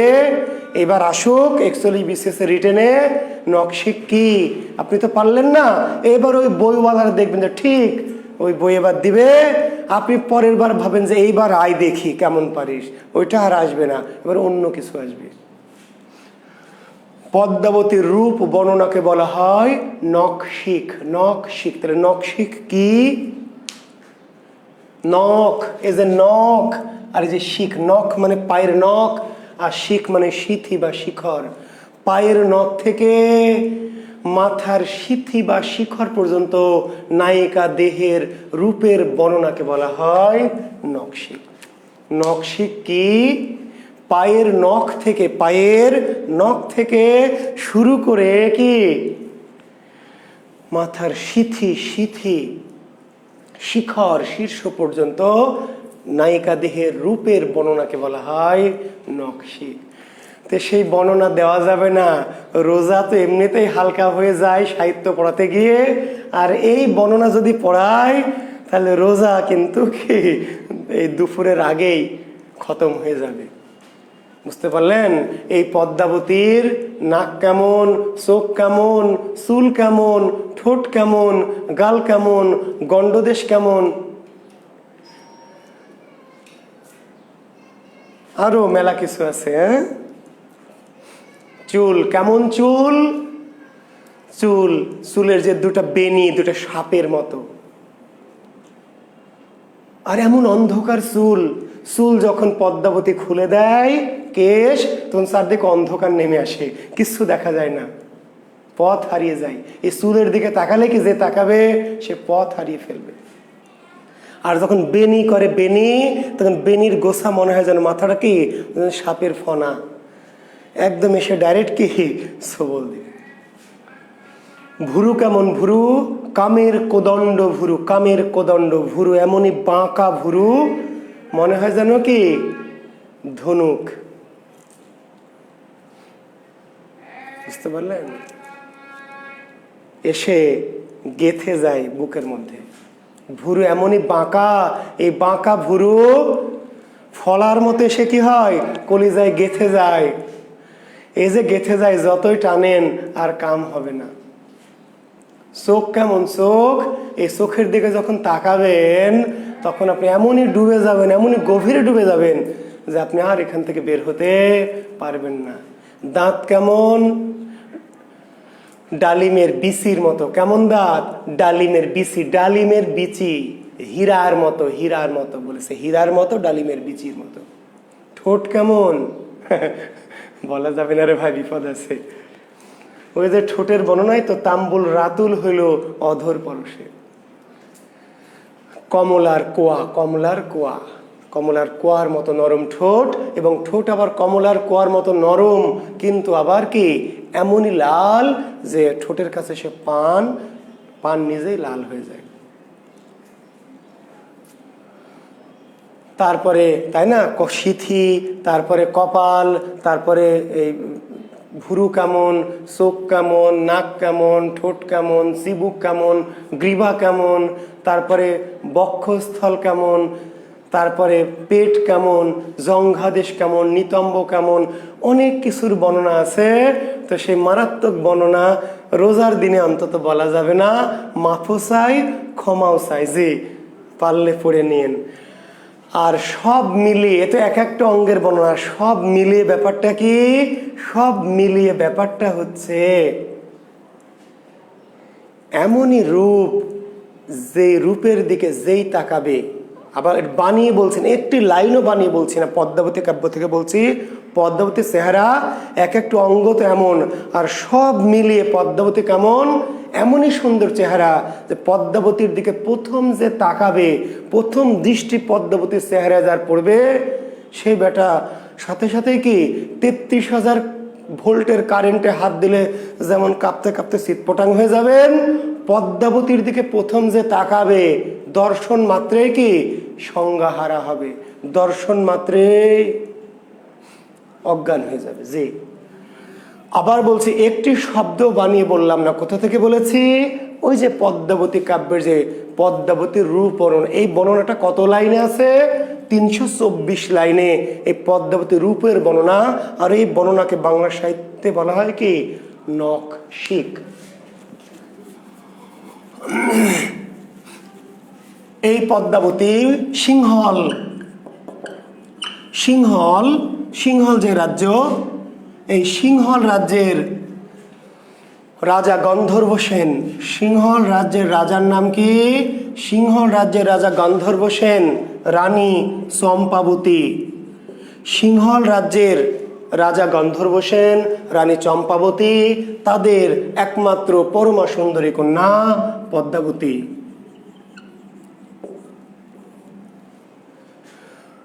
ছোটবেলা থেকে অতীব পরমা সুন্দরী পদ্মাবতী। এই পদ্মাবতীর অনেক সখীদের ভিড়ে একটি পাখি আছে, পাখি, সুখ পাখি। আমি কাহিনী কিন্তু বলছি শুধু আপনাকে গল্প শোনানোর জন্য না, আপনাকে মজা দেওয়ার জন্য না, আপনাকে স্কুল আড়ানোর জন্য না। কাহিনীটা বলবো চরিত্র, ঘটনা, উক্তিগুলো যেন পরীক্ষা এলে মনে পড়ে। ওই যে মাল জুয়েল কিবরিয়া স্যার এই এই চরিত্রের কথা বলেছিল, এই এই ডায়লগ মেরেছিল। জি, তো পদ্মাবতীর অনেক সখীর ভিড়ে প্রধান যে সখী, প্রধান সবচেয়ে প্রিয় যে সখী, সে মানুষ না, একটা পাখি, একটা পাখি। সেই পাখিটার নাম সুখ পাখি। সুখ, এই সুখ পাখিদের বৈশিষ্ট্য কি? এই পাখিগুলি মানুষের মতো কথা বলতে পারে। আর এই পাখিটির নাম হলো হীরামন পাখি। পদ্মাবতীর প্রধান সখী সুখ পাখি, সুখ পাখির নাম কি? হীরামন, হীরামন, হীরামন পাখি। এই পদ্মাবতীর এই পাখির সাথেই কি গল্প, কথাবার্তা, হাসাহাসি, খেলাধুলা। এবং এই পাখি আবার খুবই জ্ঞানী পাখি, পণ্ডিত পাখি। মানুষের মতো কথা বলে শুধু তাই নয়, বেদ, পুরাণ, আগাম, শাস্ত্র, ঠিক আছে, মনুসংহিতা, সকল বিষয়ে তার অগাধ জ্ঞান। ত্রিকালদর্শী পাখি, ত্রিকালদর্শী। এইভাবে দিন যায়, মাস যায়, বছর যায়।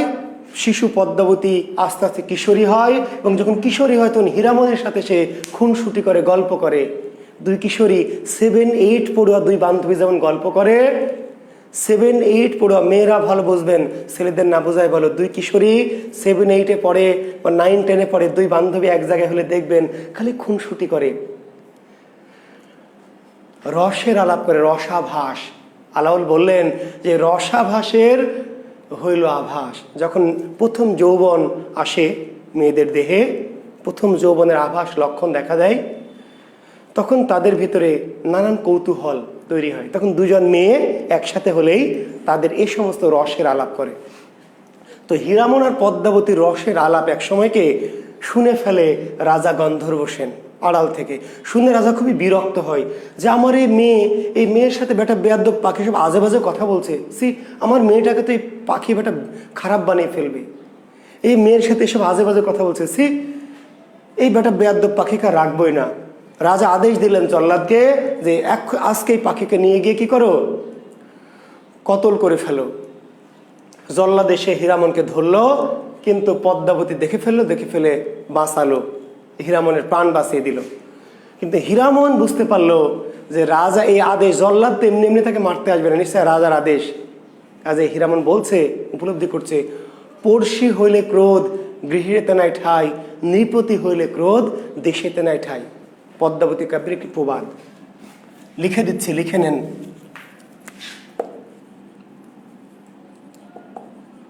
পড়শি হইলে, হইলেটা সেইভাবে ছিল না বানান, হইলে এইভাবে, জি, হইলে ক্রোধ গৃহেতে নাই ঠাঁই। নৃপতি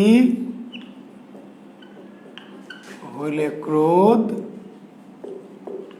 দেশেতে নাই ঠাঁই। জি, দেখতে পাচ্ছেন কি পুরোটা বোর্ড? হ্যাঁ জি, দেখতে পাচ্ছেন।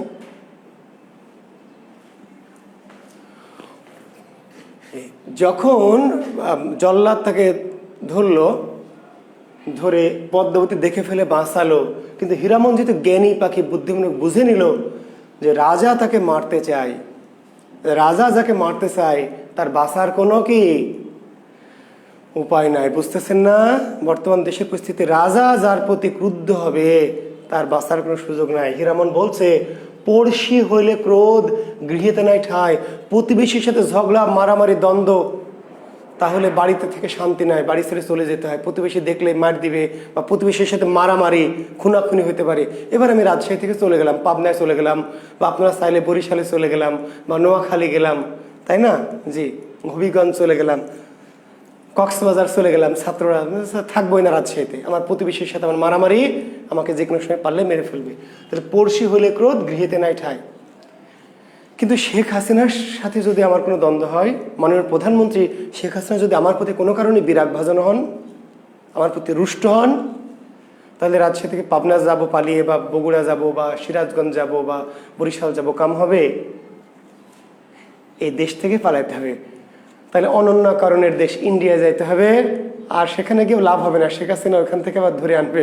তাহলে আরও দূরে লন্ডন যাইতে হবে, বা গ্রিস যাইতে হবে, রোম যাইতে হবে। জি, নৃপতি হইলে ক্রোধ, নৃপতি রাজা যদি রেগে যায় তাহলে দেশেতে নাই ঠাঁই।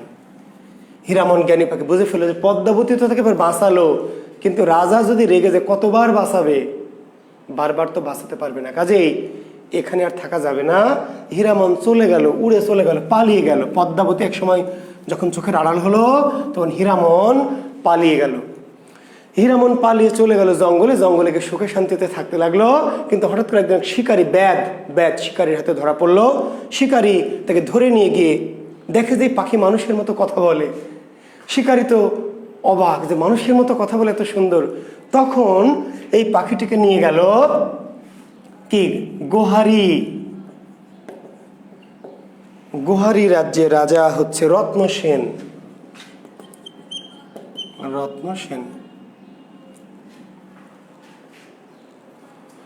গোহারির রাজাকে, গোহারি রাজ্যের রাজা রত্নসেন। রত্নসেন খুবই পশু পাখি পছন্দ করে, পাখি পছন্দ করে। জি, সেই গোহারির রাজা রত্নসেনের কাছে নিয়ে গিয়ে বিক্রি করে দিল পাখিটা। রাজা খুব খুশি, এত সুন্দর পাখি, মানুষের মতো কথা বলে সেটা তো বটেই, পাশাপাশি তার অনেক জ্ঞান, ত্রিকালদর্শী অনেক জ্ঞান তার। রাজা তাকে খুশি মনে নিয়ে নিল। রাজা এই রত্নসেন রাজকাজ করে, সভা পরিচালনা করে, পাশাপাশি এই পাখির সাথে কি, সুখ পাখির সাথে, হীরামনের সাথে গল্প করে। রাজা যখন কোনো সমস্যায় পড়ে, সংকটে পড়ে, কোনো বিচার করতে গিয়ে বিভ্রান্ত হয়, দ্বিধাগ্রস্ত হয়, সিদ্ধান্ত নিতে পারে না, তখন পাখির কাছ থেকে পরামর্শ নেয়, এবং এই হীরামনকে রত্নসেন গুরু হিসাবে কি মানে সম্বোধন করে। এইভাবে দিন যায়, মাস যায়, বছর যায়। রত্নসেন খুবই খুশি এই পাখিটিকে পেয়ে, খুবই আনন্দ। কিন্তু একজনের খুবই দুঃখ, একজনের খুবই কষ্ট এই রাজ্যের। কার? রানী নাগমতী। রত্নসেনের বউয়ের নাম কি? নাগমতী। রত্নসেনের স্ত্রীকে নাগমতী। নাগমতী দারুণ অখুশি। কেন? রাজা রত্নসেন আগেই তো রাজকার্য করতে সারাদিন ব্যস্ত থাকতো, তারপর মাঝে মাঝে শিকার করে, মাঝে মাঝে যুদ্ধে যায়, রানী পাই না। তাও একটু একটু পেত যেইটুকু, এই হীরামন আসার পরে সেই টাইমটুকু আর রানী নাগমতী পায় না। রত্নসেন রাজকার্য করার পর অবসর সময়টুকু কি করে? হীরামনের সাথে গল্প করে। নাগমতী প্রচন্ড অখুশি, কিন্তু অখুশি হলে রাজাকে তো কিছু বলার নাই, রাজাকে কোনো কিছুই বলার সুযোগ নেই। একদিন রত্নসেন শিকারে গিয়েছে, জঙ্গলে বনে শিকার করতে গেছে। রাজার শখ মাঝে মাঝে হরিণ শিকার বা বাঘ শিকার, এটা রাজাদের শখ। এই ফাঁকে নাগমতী একদিন ঢুকে পড়েছে রত্নসেনের খাস কামরায়। রাজাদের খাস কামরায় কিন্তু রানীরা থাকে না, জানেন কি? অনেক কিছু জানেন না, আপনাদের পড়াতে গেলে আমি বারবার অনেক পিছনে চলে যেতে হয়, বিভ্রান্ত হই। রাজাদের যে কামরা, ব্যক্তিগত কামরা, সেটা খাস কামরা। এই খাস কামরায় কিন্তু রানীরা থাকেন না, রানীদের জন্য আলাদা থাকার জায়গা। কারণ একটা তো রানী না, 50, 60, 102টা রানী, তাদের থাকার আলাদা রানী মহল, রানীদের আলাদা মহল, রানী মহল, বুঝতে পারলেন? পাটমহল, তারপরে এরকম অনেক মহল নাম ছিল, নির্ঝর মহল, জলতরঙ্গ মহল, মহল, রানীদের আলাদা মহল। আর রাজার বাড়িটি হচ্ছে, রাজার থাকার জায়গা খাস মহল। হ্যাঁ, রাজা মাঝে মাঝে যে স্ত্রীকে আমন্ত্রণ দিবেন সেই স্ত্রী খাস মহলে যাবে এবং রাজার সাথে থাকবে, সব সময় না। আবার রাজার আরামায়েশ হয়ে গেলে আবার রানীকে তার মহলে চলে যেতে হবে। তারপর রাজা আরেকজনকে, মাঝে মাঝে রাজার দাসীকে ভালো লাগলো, কোনো দাসীকে তার খাস মহলে ডেকে পাঠালেন। কোনো ঘুরতে গিয়ে শিকারে গেছেন, কি সুন্দরী মেয়ে দেখতে পেলেন, তাকে নিয়ে এলেন খাসমহলে। খাসমহলটা শুধু রাজার, রাজা থাকবেন, যাকে রাজা তলব করবেন সেই যেতে পারবে, আর কেউ, রানীও যেতে পারবে না। তো রত্নসেন যখন চলে গেলেন শিকারে, তখন নাগমতী রাজার খাস কামরায় তার দাসদের একটু কনভিন্স করে খাস কামরায় ঢুকে পড়লেন, উদ্দেশ্যে পাখিটাকে দেখব, যে কি এমন পাখি, এই পাখির জন্য এই রাজা আমার কাছে আসে না, পাখির সাথেই থাকে, কি এই পাখি, কি গুণের, এত কি পেয়েছে রাজা। নাগমতী সেই সুখ পাখি হীরামনের কাছে যায়, হীরামনের সাথে কথা বলে, গল্প করে, এবং সত্যি দেখে যে পাখিটা সত্যি দারুণ, দারুণ কথা বলে, অনেক বুদ্ধি তার, অনেক বিচক্ষণতা, এবং রাজা এই পাখির কথা মতোই কি চলে। তখন নাগমতী হীরামনকে বলছে যে, হীরামন, তুই একটা কাজ করিস না, তোর কথা তো রাজা শোনে, তুই রাজাকে একটু বলিস যে আপনার রানী আপনার জন্য অপেক্ষা করে থাকে, আপনি কেন যান না? তাই না? এত সুন্দরী রানী আপনার, আর এই রানীকে রেখে আপনি কেন বাইরে বাইরে ঘুরে বেড়ান? রানীর কাছে যাবেন না? তুই বল হীরামন, আমার মতো সুন্দরী তুই এই ত্রিভুবনে কাউকে দেখেছিস? নাগমতী হীরামনকে বলছে যে, আমার মতো সুন্দরীকে তুই ত্রিভুবনে দেখেছিস? হীরামন বলছে, না রানীমা, আপনার মতো আমি সুন্দরী দেখিনি ত্রিভুবনে, তবে আমি একটি মেয়েকে দেখেছি, তাকে আর আপনাকে যদি পাশাপাশি রাখা যায় তাহলে সে দিন আর আপনি রাত। হীরামন বলছে যে, আপনার মতো সুন্দরী আমি দেখিনি, কিন্তু আমার সাথে এমন একটা মেয়ের পরিচয় আছে, এমন একটা মেয়েকে দেখেছি, সে আর আপনি যদি পাশাপাশি দাঁড়ান তাহলে সে দিন আর আপনি কি রাত। এই কথা শুনে নাগমতী খুবই অপমান বোধ করলো এবং ক্রুদ্ধ হলো, এবং দাসীকে আদেশ দিল, এই বেটা বেয়াদ্দপ পাখি এক্ষুনি গিয়ে কি করবি, মেরে ফেল, এক্ষুনি আমার সামনে থেকে নেগে মেরে ফেলবি। আসলে নাগমতীর রাগ কিন্তু এই জন্য না, রাগ অন্য কারণে। রাগের কারণ হচ্ছে, অপমান বোধ তো করেইছে এই কথাটি শুনে, কিন্তু আসলে হীরামন রাজার সাথে যে গল্প করে, এবং এই গল্পে গল্পে সত্যি যদি এমন কোনো মেয়ে থাকে আর এই মেয়ের খোঁজ যদি রাজার কানে যায়, তাহলে কি হবে বলেন তো? ভাইরা আমার, আওয়াজ পকেটে রাখেন না, চিল্লাই কন। এরপরে কি ঘটবে? রাজা যদি কোনো সুন্দরী মেয়ের খবর পায়, তাহলে রাজার দায়িত্ব কি জানেন?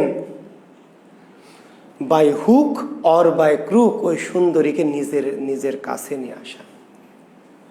সুন্দরী মেয়েদের খবর শোনা মাত্রই, এখন বলবেন স্যার রাজারা তো লম্পট, তাহলে বেয়াদ্দব। না, এটি রাজার পৌরুষত্ব, এটি রাজার বীর্যবন্ত। কোনো রাজা কোনো সুন্দরী মেয়ের কথা শুনে তাকে পেতে চাইল না, তার জন্য আগ্রহ করলো না, তাহলে বুঝে নিত প্রজারা যে এই রাজা কি বীর্যহীন রাজা, নিবীর্য রাজা, কাপুরুষ রাজা, হীনবল রাজা। এই রাজাকে মানুষ পছন্দ করতো না। কোন রাজাকে পছন্দ করবে? যে রাজা বীর্যবান, বীর, সুন্দরী মেয়ে দেখলেই যুদ্ধ করে হলেও সেই মেয়েটাকে কি করবে, দখল করে নিয়ে আসবে, জনগণ প্রশংসা করবে, দেখ আমাদের রাজা কি মাল। হ্যাঁ, নাগমতী সেই ভয়ে, সে আশঙ্কায় দাসীকে বলে দিল হীরামনকে নিয়ে গিয়ে মেরে ফেলতে। দাসী হীরামনকে নিয়ে গেল, কিন্তু দাসীরা তো খুবই চালাক। রানীর যারা দাসী বা রাজার আশেপাশে যারা দাসী খাসবাদী, খুবই চালাক। জি, তোর এই দাসী চিন্তা করলো, আমি যদি মেরে ফেলি এই পাখিকে, রাজা এসে যখন জানবে পাখিকে মেরে ফেলেছে কে, এই দাসী, তা আমার তো কল্লা যাবেই। রানী আদেশ দিয়েছে, রানীকে বকে ঝোঁকে মেরে ধরে হয়তো রাখবে, কিন্তু আমার তো কল্লা কাটা নিশ্চিত। কাজে চালাক দাসী পাখিকে মেরে না ফেলে একটা খাঁচা, একটা বন্দি করে একটা জায়গায় ঢেকে রেখে দিল, যাতে রানী দেখতে না পায়। রানীর আদেশও মানা হলো, আবার রাজার কাছেও খারাপ হবে না। কিছুক্ষণ পরে চলে এলো রাজা রত্নসেন, এসে পাখিকে খুঁজে আর পায় না। খাসমহলে পাখি কই, পাখি নাই কেন?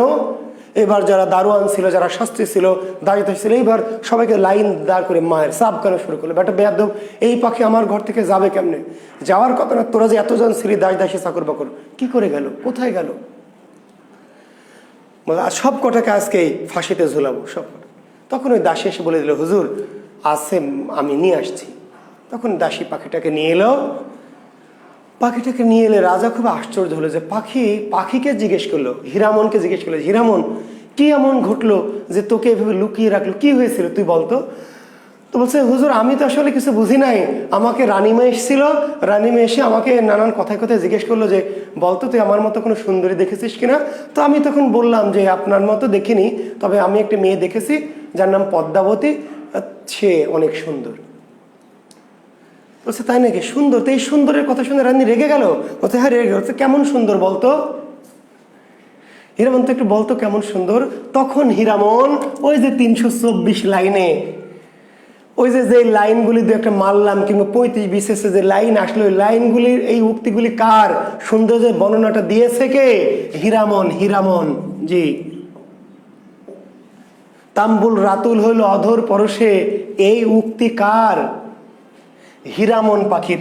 পদ্মাবতীর রূপ বর্ণনা প্রসঙ্গে হীরামন 324 লাইনে দেখছেন, যেখানে বাঘের ভয় সেখানে সন্ধ্যা হয়। হীরামন পাখি রাজা রত্নসেনের কাছে এই পদ্মাবতীর কেমন চেহারা এইবার শুরু করলো, পায়ের নখ থেকে কি মাথার সিথি পর্যন্ত রূপের বর্ণনা। পদ্মাবতীর গাল কেমন, গাল এমন, গণ্ডদেশ দেখিয়া তার দাড়িম্ব বিদরে, গণ্ডদেশ দেখিয়া তার দাড়িম্ব বিদরে। গণ্ডদেশ মানে গাল দেখে কি পাকা ডালিম, ডালিম দেখেছেন? ডালিম কেমন সুন্দর, ডালিমের গাল কেমন? নজরুলের গানে আছে তো, ডালিম গালের লালে। মেয়েরা যারা নাচ টাচ করে দেখবেন কি করে নাচে যায় মেয়েরা, এই গাল এরকম করে লাল লাল দেয় না, একটু লাল দেয় দেখবেন, গালটাকে ডালিম গাল করার জন্য। ডালিম গাল, ডালিমের গাল হলো সবচেয়ে সুন্দর। তো পদ্মাবতীর এই গাল দেখে ডালিম লজ্জায়, ক্ষোভে, ঘৃণায় ফেটে গেছে। ডালিম ফেটে যায় পাকলে। কেন? ওই পদ্মাবতীর চেহারা যেদিন ডালিম দেখেছে, সেদিন ডালিম মনে করেছে আমার এই গাল পৃথিবীতে থেকে লাভ কি, যেখানে পদ্মাবতীর এত সুন্দর গাল আছে, আমার গাল কুৎসিত গাল। এবার লজ্জায় রাগে ফেটে গেছে। লাজে ভইল নীলোৎপল গেলা আতান্তরে, লাজে ভইল নীলোৎপল গেলা আতান্তরে। লজ্জা পেয়ে নীলপদ্ম, নীলপদ্ম পৃথিবীর সবচেয়ে সুন্দর, কবিদের ভাষায়, সাহিত্যিকদের ভাষায় পৃথিবীর সবচেয়ে সুন্দর বস্তু কি? নীলপদ্ম। নীলপদ্ম, এই জন্যই তো কবি নীলপদ্ম 108টি নীলপদ্ম এনে দিতে চেয়েছে না কি? তন্ন তন্ন করে খুঁজেন 108টি নীলপদ্ম। নীলপদ্ম পাওয়া যায় না, দেখা যায় না। কেন দেখা যায় না জানেন? নীলপদ্ম আগে পৃথিবীতে ফুটে ফুটে থাকতো। কেন দেখা যায় না? নীলপদ্ম যেদিন পদ্মাবতীর চেহারা, চোখ চেহারা দেখেছে, সেদিন লজ্জায় অপমানে আত্মহত্যা করেছে, মানে জলের নিচে ডুব দিয়েছে। যেখানে পদ্মাবতীর এত সুন্দর চেহারা ফুটে আছে, সেখানে আমার নীলপদ্মের চেহারা ফুটে থাকার দরকার কি? যেই পৃথিবীতে পদ্মাবতীর মতো সুন্দর চেহারা ফুটে আছে, সেই পৃথিবীতে আমার মতো এত অসুন্দর নীলপদ্মের ফুটে থাকার কোনো মানে হয় না। লজ্জায়, ঘৃণায়, অপমানে কি লাজে ভইল নীলোৎপল গেলা আতান্তরে, গণ্ডদেশ দেখিয়া তার দাড়িম্ব বিদরে, লাজে ভইল নীলোৎপল গেলা আতান্তরে। লাজে ভইল, লজ্জা পাইল, লজ্জা পাইয়া নীলোৎপল নীলপদ্ম গেলা আতান্তরে, জলের গভীরে। লাজে ভইল নীলোৎপল গেলা আতান্তরে, লজ্জা পেয়ে অপমানিত হয়ে নীলপদ্ম জলের গভীর তলদেশে কি করলো? ডুবে গেল, আর মুখ তোলে না। এই জন্যই তো আমি আমার ডার্লিংকে দেওয়ার জন্য নীলপদ্ম খুঁজে পাই না। ওই বেটি লজ্জায় কি করেছে? ওই যে জলে ডুব দিয়েছে, আর কি ফোটে না। এই কাহিনী শোনার পরে যে সংক্ষেপ করব, অনেকেই বিরক্ত হচ্ছেন, জি শেষ করব। তো এবার কি করলো? এই বর্ণনা শুনে, বর্ণনা যখন শেষ হলো, রত্নসেন মাথার মুকুটটা খুলে এক পাশে ফেলে দিল। কানের কুণ্ডল, রাজাদের বস্ত্র অলংকার থাকতো, কানের কুণ্ডল খুলে ছুঁড়ে ফেলে দিল, গলার মালা ছিঁড়ে ফেলে দিল। তারপরে শিরস্ত্রাণ খুলে ফেলে দিল, দামি পোশাক ফেলে দিল, পায়জামা ফেলে দিল, গোটা গায়ে ছাই মাখলো, ছাই ছাই। বলছে যে পদ্মাবতীর মতো এত সুন্দরী একটা মেয়েকে যদি পৃথিবীতে না পাই, তাহলে রাজা হয়ে আমার লাভ কি? আর আমার এই রাজ্যের রাজা আর ফকিরের মধ্যে পার্থক্য কি? রত্নসেন বলছে যে আমি রাজা হয়ে লাভ কি? কি লাভ? বুঝলেন? আমি জুয়েল কিবরিয়া, তাই না? এসএসসিতে স্টার মার্কস মেরে দিয়েছি, ইন্টারে 5 ডিভিশন মেরে দিয়েছি, বিশ্ববিদ্যালয়ে ভালো রেজাল্ট করেছি, বিসিএস ক্যাডার হয়েছি তো হয়েছে জি, হয়ে একটা বিয়ে শাদী করেছি, একটা বউ নিয়ে সংসার করছি, এই তো জীবনযাপন করছি। আমার বন্ধু পাঞ্জু প্রাইমারিতে পড়তে পড়তে পড়াশোনা বাদ দিয়ে, আমার প্রাইমারি স্কুলের বন্ধু পাঞ্জু, সে পাঞ্জু আলী 3, 4, 5 পড়তে পড়তে পড়াশোনা বাদ দিয়ে গ্রামে পান বিড়ির দোকান দিয়েছে, সেও একটা ট্যাপা টুপা গোলগাল বউ নিয়ে সংসার করছে, আমিও করছি। তাহলে পাঞ্জু আর আমার মধ্যে পার্থক্য কি? আমি যে এত কষ্ট করে, তাহলে আমার আলেয়া ভাট পাওয়ার কথা, নাহলে দীপিকা পাড়ুকোন পাওয়ার কথা, অন্তত স্বপ্নুর টাপনুর তো পাওয়ার কথা, তাই না বলেন? তাহলে আমিও এত কষ্ট করে, এত মাল হয়ে, এত পড়াশোনা করে, এত বিশেষ ক্যাডার হয়ে ওই সকিনা নিয়ে ঘর করছি, ট্যাপা টুপা গোলগাল সকিনা নিয়ে ঘর সংসার করছি। তো ভাই, আমার যে পাঞ্জু কোনো পড়াশোনাই করেনি বন্ধু, পান বিড়ির দোকানদারি করে, সেও তো ট্যাপা টুপা গোলগাল বউ নিয়ে কি করছে? সংসার করছে, বাচ্চা কাচ্চা নিয়ে দিন পার করছে। তাহলে আমার এত কষ্ট করে লাভ কি? রত্নসেন বলছে যে আমি যে রাজা, রাজা পদ্মাবতীর মতো এই সুন্দরী মেয়েকে জীবনে চোখেই দেখলাম না, পাওয়া তো দূরে থাক। তাহলে আমার দেশের ফকিরের সাথে আমার পার্থক্য কি? আমি আরে রাজত্ব চাই না, পদ্মাবতীকে যদি পাই তাহলে রাজা হব, না হলে রাজা হওয়ার আমার কোনো কি দরকার নেই। রাজকাজে আমার কাজ কি? রাজা সন্ন্যাসীর বেশ নিল, গায়ে ছাই মাখলো, ঠিক আছে, রুদ্রাক্ষের মালা নিল। এবার এই কাহিনী ছড়ে গেল রাজ্যে। আরো 1600 রাজকুমার, 1600 রাজকুমার ঠিক না, মানে এই রাজ্যের ইয়ং 1600, তারাও রাজার পিছু নিল, রত্নসেনের পিছু নিল। কেন বলা যায় না যে আমাদেরও ভাগ্যে জুটতে পারে এই পদ্মাবতী? রাজা রত্নসেন তো গেলই পদ্মাবতীর খোঁজে, তার পিছনে পিছনে আরো 1600 যুবক পদ্মাবতীর খোঁজে গেল। কারণ আগের যুগে স্বয়ম্বর সভা হতো, স্বয়ম্বর সভা, রাজকুমারীদের বিয়ের দিন ঢাক ঢোল পিটে দেওয়া হতো, যার যার খুশি শেষে টেন্ডার ড্রপ করতে পারবে, মানে ওখানে দাঁড়াতে পারবে, রাজকন্যা ঘুরে ঘুরে যাকে ভাল লাগবে তার গলায় মালা দিবে। এই ধরনের বিয়েকে বলতো স্বয়ম্বর সভা। এরাও চান্স নিল যে যদি আমাদেরকে পছন্দ করে, করতে হতে পারে, কপাল যদি খুলে যায়। 1600 কুমার রাজার পিছু নিল। রাজা রত্নসেন চলে গেল কোথায়? সিংহলে। সাথে নিল কাকে? সুখ পাখি হীরামনকে সাথে নিল। হীরামন সুখ পাখিকে সাথে নিল।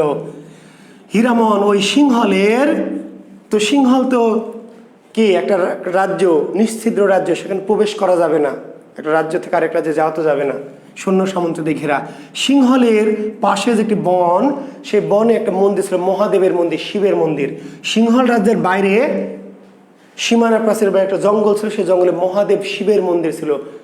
সেই মন্দিরে রাজকন্যা পদ্মাবতী পূজা দিতে আসতো প্রতি বছর চৈত্র মাসের শুক্লপক্ষের পঞ্চমী তিথিতে। হিন্দু মেয়েরা যদি থাকেন, শিব পূজা বা লিঙ্গ পূজা, জি, কুমারী মেয়েরা প্রতি চৈত্র মাসের শুক্লপক্ষের পঞ্চমী তিথিতে একটি পূজা করে, যাকে বলা হয় শিব পূজা বা লিঙ্গ পূজা, শিবের মতো স্বামী পাওয়ার জন্য।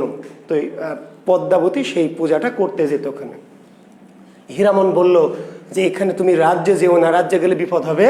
সেই শিব মন্দিরে হীরামন অনুরোধ করলো নায়ক রত্নসেনকে ওখানে থাকার জন্য। নায়ক রত্নসেন সেখানে থাকতে শুরু করলো, সাধনা করে, ধ্যান করে, আর পদ্মাবতীর জপ করে। সুখ পাখি হীরামন উড়ে গেল সিংহল রাজ্যে সখীর কাছে, বান্ধবীর কাছে। অনেক দিন পরে এই সুখ পাখিকে পেয়ে কে পদ্মাবতী তো আবেগে আপ্লুত হয়ে গেল, ওরে, তাই না? দুই বান্ধবী, প্রাইমারি বান্ধবীর সাথে যদি দেখা হয়, তাই না? মেয়েরা কেমন লাগবে বলেন? জি, ওরে বুবু, ওরে তুই কি হয়েছিস, ওরে আল্লাহ তো কতদিন দেখিনি, ওরে আল্লাহ যা আমার কলি যায়, তাই না এরকম। জি। তো এবার সুখ পাখি বলছে, সখী আমি কিন্তু একা আসিনি, তোমার জন্য আমি কি একটা মাল নিয়ে এসেছি, মাল। সে তাই না, বলছে হ্যাঁ, আমি তোমাকে কথা দিয়েছিলাম যে তোমাকে আমি ভালো একটা জিনিস খুঁজে দিব, আমি তোমার জন্য একটা রাজকুমার নিয়ে এসেছি, রাজকুমার। এরকম সুন্দর চেহারা, এরকম চোখ, এরকম নাক, এরকম ঠোঁট, এরকম কি ফিগার, সালমান খানের মতো। পামপট্টি দিয়ে রত্নসেন সম্পর্কে পামপট্টি দিল কার কাছে? পদ্মাবতীর কাছে। পদ্মাবতীর মনের একটা ভালো লাগা তৈরি করে দিল, এটাকে বলে পূর্ব রাগ। মনে আছে পূর্ব রাগ, অর্থাৎ কাউকে দেখার আগে কারো মুখে শুনেই, কারো মুখে অন্য কারো কথা শুনে শুনে যে ভালো লাগা। বান্ধবীর কাছে তার খালাতো ভাইয়ের কথা শুনলেন, বুয়েটে পড়ে, খুব ভালো স্টুডেন্ট, খালাতো ভাই, তাই না, আকাশ নাম শুনে কিন্তু আকাশ ভাইয়ের প্রতি ভালো লাগা তৈরি হয়েছে। পূর্ব রাগ, দেখা হওয়ার আগে অন্য কারো কাছে শুনে কারো প্রতি যে আকর্ষণ, তাকে বলা হয় কি পূর্ব রাগ।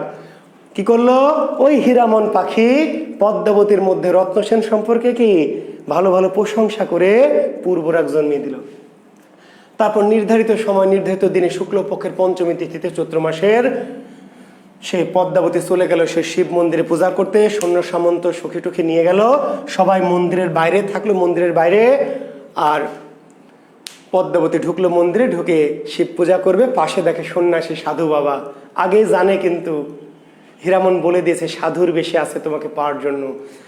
এবার সাধুর সামনে গেল, সাধু বাবা মানে আমাদের ওই যে রাজা রত্নসেন, যেই না গেল, আর এই সাধু বাবা যেই আমাদের এই পদ্মাবতীকে দেখলো, তাকানো দৃষ্টি মাত্রেই কি, তাকানো মাত্রই চিৎপটাং অজ্ঞান। পদ্মাবতী কি আর করবে, সখীদের বলল যে সাধু তো হ্যাঁ এতদিন যার আশায় ছিল সেই ফল হাতের কাছে পেয়ে তো অজ্ঞান হয়ে গেল। তো তাকে বললো যে পানি টানি দিয়ে সুস্থ করো। পদ্মাবতী চলে গেল। অন্যান্য 2-4 জন সখীরা মিলে কি করলো, চোখে পানি টানি ছিটে রত্নসেনের জ্ঞান ফিরলো। রত্নসেন জ্ঞান ফিরলো, রত্নসেন বললো আমি কোনো বাধা মানবো না, আমি যাবই। সিংহলে ঢুকে পড়লো সন্ন্যাসীর বেশে, সাধুর বেশে ঢুকে পড়লো এবং বলল অনুচরদের শান্তিতে যে আমি রাজার কাছে যাব। কেন? গান্ধর্ব সেনের সাথে দেখা করব। আমি একটা গুরুত্বপূর্ণ খবর নিচ্ছি, রাজ্যের একটা অমঙ্গল আছে, আমি হচ্ছি ত্রিকালজ্ঞ, আমি রাজাকে জানাবো। রাজার কাছে গেল, রাজার হাত হস্ত গণনা করলো, বলছে রানীর হাত হস্ত গণনা করতে হবে, রানীর হস্ত গণনা করলো। এরপর বলছে রাজকন্যার হস্ত গণনা করতে হবে, রাজকন্যার হস্ত গণনা করলো। রাজা রানীর হস্ত গণনা অল্প একটুতে হয়ে গেল। রাজকন্যার হস্ত গণনা করতে গিয়ে যেই না হাত ধরেছে আর যেই না চোখের দিকে তাকিয়েছে, রাজকন্যার যেই চোখের দিকে তাকিয়েছে, আর চোখের দিকে তাকালে কি হবে বলেন তো, এই যে চোখের সাগরে যে ডুবে যাবে এই বেটা আর কি উঠতে পারবে না, এই তাকিয়ে আছে ডুবে গেছে, হারে গেছে। রাজার সন্দেহ হয়েছে, বেটা তো লুচ্ছা আছে, বেয়াদ্দব আছে, আমার হাত ধরলো, ধরে একটু দেখে ছেড়ে দিল, রানীর হাত ধরে, আরে রাজকন্যার হাত ধরে চোখের দিকে তাকিয়ে আর ছাড়েই না। এইবার ধরে ফেললো যে বেটা ভণ্ড সাধু, এইবার তার ফাঁসি শুলে চড়ানো হবে, আদেশ দেওয়া হবে শুলে চড়াবে, এটাকে শুলে চড়ানো হবে। হঠাৎ করে ওই যে পাখি হীরামন এসে বলে দিল, হুজুর এটা আপনার জামাইকে আপনি শুলে চড়াচ্ছেন। রাজা গন্ধর্ব সেন আরো রেগে গেল, এই বেটা বেয়াদ্দব পাখি, তুই আবার এসছিস, ওটা বেয়াদ্দব পাজি নসার, তোকে আমি রাজ্য ছাড়া করেছি, তুই আবার এসছিস এসব আজে বাজে কথা বলতে।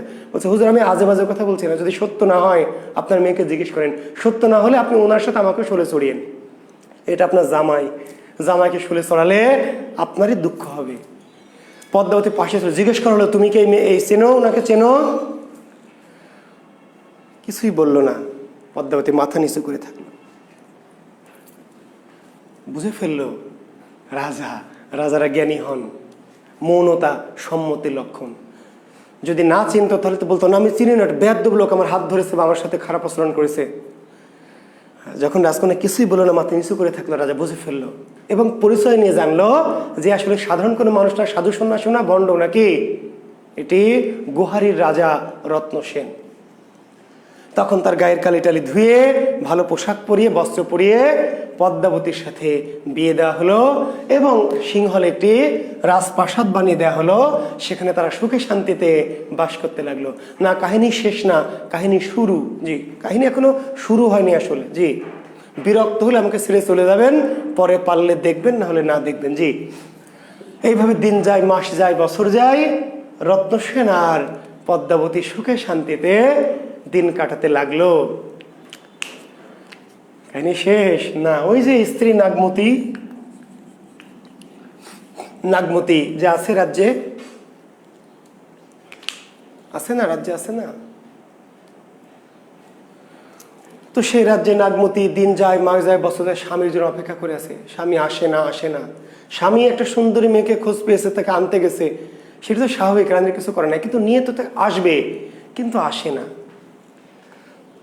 পাশের অনেক রাজারা, অনেক রাজকুমাররা, অনেক কি মন্ত্রী টন্ত্রীরা কি করে, নাগমতিকে প্রলুব্ধ করতে চায়, ভোগ করতে চায়, তাকে বুঝায় যে রত্নসেন তোর পদ্মাবতীকে নিয়ে পেয়ে গেছে, আর আসবে না, তুমি যৌবন কেন নষ্ট করছো, যৌবনের জল শুকায় গেলে আর কি হবে ফল। নাগমতিকে প্রলুব্ধ করে, কিন্তু নাগমতি সায় দেয় না, তার সতীত্ব রক্ষা করে স্বামীর জন্য কি করে, সে অপেক্ষা করতে থাকে। অপেক্ষা করতে করতে না খেয়ে থাকে, গোসল করে না, ওই যে বিরহ, বিরহ, খায় না, গোসল করে না, জামা কাপড় চেঞ্জ করে না, রাতে ঘুমায় না, সারাদিন স্বামীর অপেক্ষায় থাকে। পাতিব্রত্য এটাকে বলা হতো প্রাচীন সাহিত্যে কি, পতি যা খুশি তাই করুক, পতি তো পরম দেবতা, পতি যা খুশি তাই করুক, কিন্তু সতী নারীর পতি ছাড়া কোনো কি গতি নাই। একসময় অসুস্থ হয়ে পড়লো, মৃতপ্রায় হয়ে পড়লো, মৃত্যুশয্যায় চলে গেল। তখন এই রাজ্যের একটা পাখি উড়ে চলে গেল সিংহলে। সিংহলে উড়ে গিয়ে হীরামন পাখিকে খবর দিল যে তোমার যে ওই আগের রাজ্যে তুমি ছিলা, সেই রাজ্যের রাজা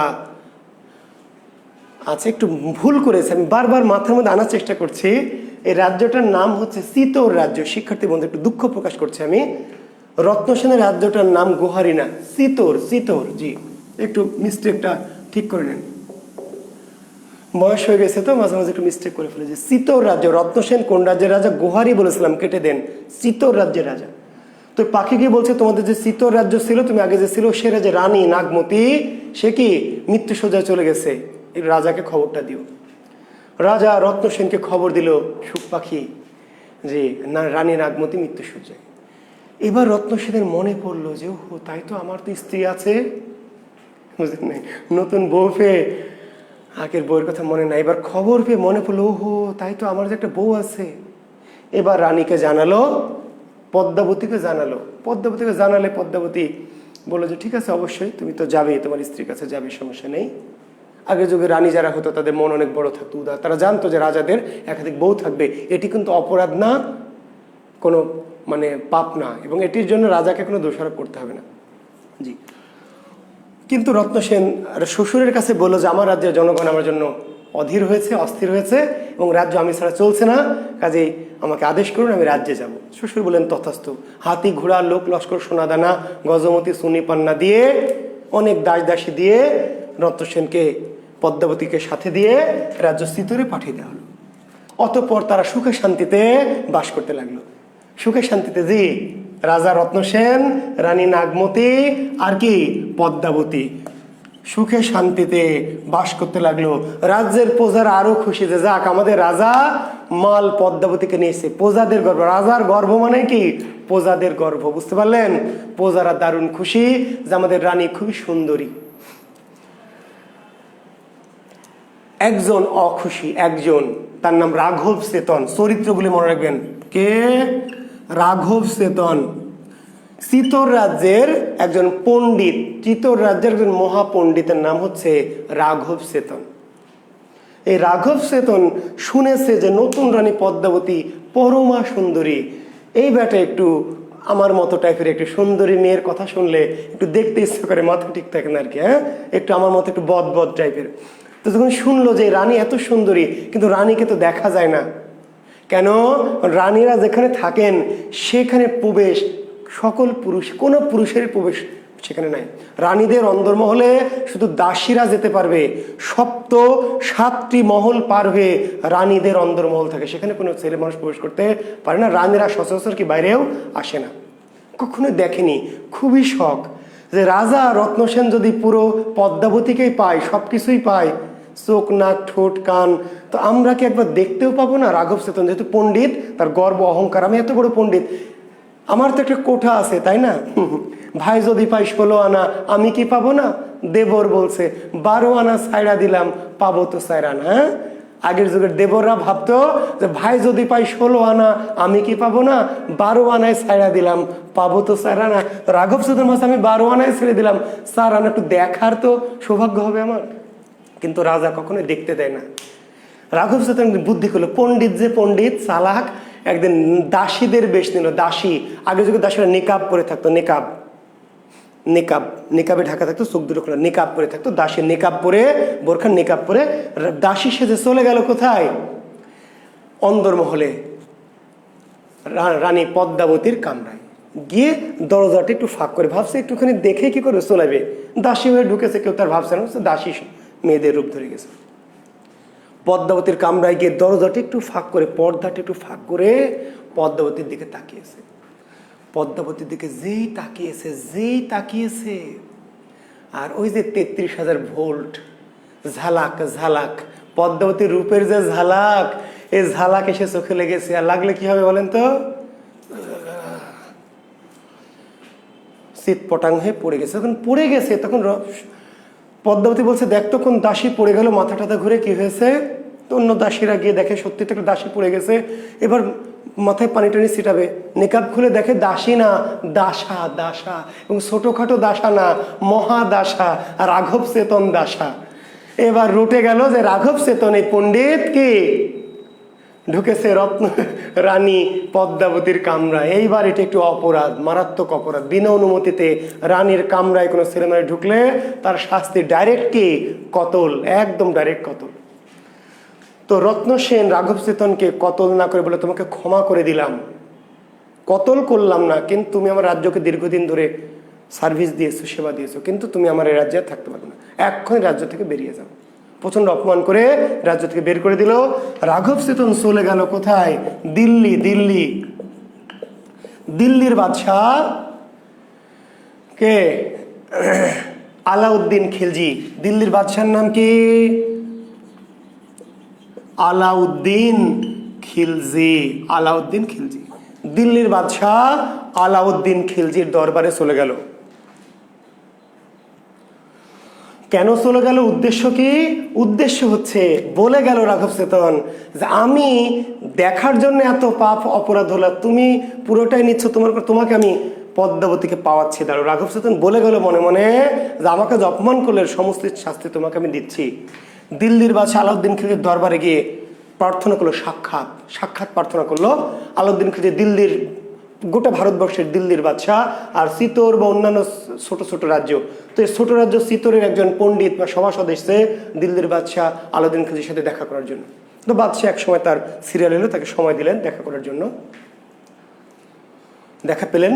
তো রাঘব চেতন আলাউদ্দিন খিলজির সাথে দেখা করে বলছে যে আপনি আবার কিসের বাদশাহ? আপনাকে আমরা বাদশাহ বলে মানি না। আপনি একটা বাদশাহ হলেন? আলাউদ্দিন খিলজি তো বলে কি বেটা বেয়াদ্দব, এই বেটা বেয়াদ্দবকে এক্ষুনি কারারুদ্ধ কর। বলছে হ্যাঁ অবশ্যই। আপনিও কিসের বাদশাহ? আপনার দরবারে কোনো সুন্দরী মেয়ে নাই, আপনারা হেরেমে কোনো সুন্দরী মেয়ে নাই। আলাউদ্দিন খিলজি বলছে কি বলো, আমার হেরেমে এত হাজার হাজার সুন্দরী মেয়ে আছে, যে তুমি বলো একটা? বলছে হ্যাঁ, আমাদের যে নতুন রানী পদ্মাবতী, এই পদ্মাবতীর কাছে আপনার রানীরা কিছুই না। আমাদের রানী পদ্মাবতী এতই সুন্দর, আর আপনার রানীর এত সুন্দর চেহারা না, কাজে আপনি আবার কিসের বাদশাহ? এবং দেখেন ইকুয়েশন দেখেন, সবচেয়ে সুন্দরী রানী থাকবে কার? সবচেয়ে যে বড় বাদশাহ তার কাছে। যার কাছে সুন্দরী কোনো রানী নাই, সে আবার কিসের বাদশাহ? আন্দাজে ভুয়া বাদশাহ। সুন্দরী নারীর অধিকার পাওয়া বা সুন্দরী নারীকে নিজের কবজায় রাখা, এটি রাজার শ্রেষ্ঠত্ব। তো দিল্লির বাদশাহ কি বলো, তোমার ওই চিতোর রাজ্যের রানী আমি জানি তো, নাগমতি, সে তো আমি দেখেছি, তো আমার রানীর কাছে কিছুই না। বলছে না, আমাদের নতুন রানী পদ্মাবতী পরমা সুন্দরী। সৈন্যদের আদেশ দিলে বেটা রাঘব চেতনকে বন্দি করে রাখ, আর দূত পাঠিয়ে চিতোরে গিয়ে দেখে আয় নতুন রানী সত্যি কেমন। যদি সত্য হয় তাহলে বেটাকে ছাড়বো, মিথ্যা হলে বেটার গর্দান কাট। দূত গেল, গিয়ে দেখতে পায়নি, কিন্তু শুনে এসেছে সত্যি হুজুর, শুনলাম লোকমুখে যে নতুন রানী পদ্মাবতী পরমা সুন্দরী, অতীব সুন্দরী। এবার রাজা রাজদূত পাঠালেন। রাজদূত আগে পাঠিয়েছিল গুপ্তচর, এবার রাজদূতের এক হাতে তরোয়াল পাঠালো, বেড়ি পাঠালো, আর এক এতে চিঠি পাঠালো। আলাউদ্দিন খিলজি রত্নসেনের কাছে চিঠি পাঠালো। চিঠি কি? যে তোমার যে নতুন রানী পদ্মাবতী, তাকে আলাউদ্দিন খিলজির দরবারে অতি সত্বর পাঠিয়ে দাও। অতি সত্বর দিল্লির বাদশাহ আলাউদ্দিন খিলজির দরবারে তোমার নতুন রানীকে পাঠিয়ে দাও। নিচে লেখা আছে পুনশ্চ, চাইলে তুমি কয়েকদিন পরে আবার ফেরতও নিতে পারবে। আলাউদ্দিন খিলজি কি লম্পট না, দুশ্চরিত্র না, এটি ট্র্যাডিশন। বড় বাদশাহ আলাউদ্দিন খিলজি, দিল্লির বাদশাহ, ছোট ছোট রাজ্যের রাজাদের কাছ থেকে মাঝে মধ্যে কি কাউকে চেয়ে পাঠালে তার কাছে পাঠাবে, এটাই নিয়ম। দিল্লির বাদশার অধীনেই তো এই সমস্ত ছোট রাজ্যের রাজারা, কাজে কাউকে কোনো সুন্দরী মেয়েকে চেয়ে পাঠালে চাহিবা মাত্র ইহার বাহককে দিতে কি বাধ্য থাকিবে। জি, দিল্লির বাদশা পাঠালো, আর যদি না শুনে তাহলে একটা তো আলাউদ্দিন খিলজির এই প্রস্তাব রত্নসেন প্রত্যাখ্যান করলো। প্রত্যাখ্যান যখন করলো, আলাউদ্দিন খিলজি ক্রুদ্ধ হলো, ক্ষিপ্ত হলো দুটো কারণে, এবং সে বুঝে ফেলো নিশ্চয় রানী অনেক সুন্দরী, পদ্মাবতী যে অনেক সুন্দরী তাতে কোনো সন্দেহ নেই, কেন কারণ রাজা পাঠায়নি। আর দিল্লির বাদশার আদেশ অমান্য করা এটা বিদ্রোহ করা, কাজেই দিল্লির বাদশাহ কি করলেন, আলাউদ্দিন খিলজি চিতোর রাজ্যে আক্রমণ করলেন। চিতোর রাজ্যকে আক্রমণ করলেন, রত্নসেন রাজা আক্রমণ করলেন। রত্নসেনের সাথে দিল্লির বাদশাহ আলাউদ্দিন খিলজির যুদ্ধ চললো। দিল্লির বাদশাহ, বিশাল বাদশাহ, তার লক্ষ লক্ষ সৈন্য। আলাউদ্দিন চিতোর রাজ্যের রত্নসেন, সে ছোট রাজ্যের রাজা, কিন্তু হিরো যে আমাদের কাহিনীর হিরো, নায়িকাকে বাঁচাবে, কাজে ছোট রাজ্য হলেও কম সৈন্য হলেও তার যুদ্ধ কৌশল, পারদর্শিতা, বীরত্ব দিয়ে আলাউদ্দিন খিলজির সাথে কি সমানে সমান লড়াই করতে লাগলো। উভয় পক্ষে প্রচুর হতাহত হলো, কিন্তু কেউ জয় পরাজয় হলো না। এদিকে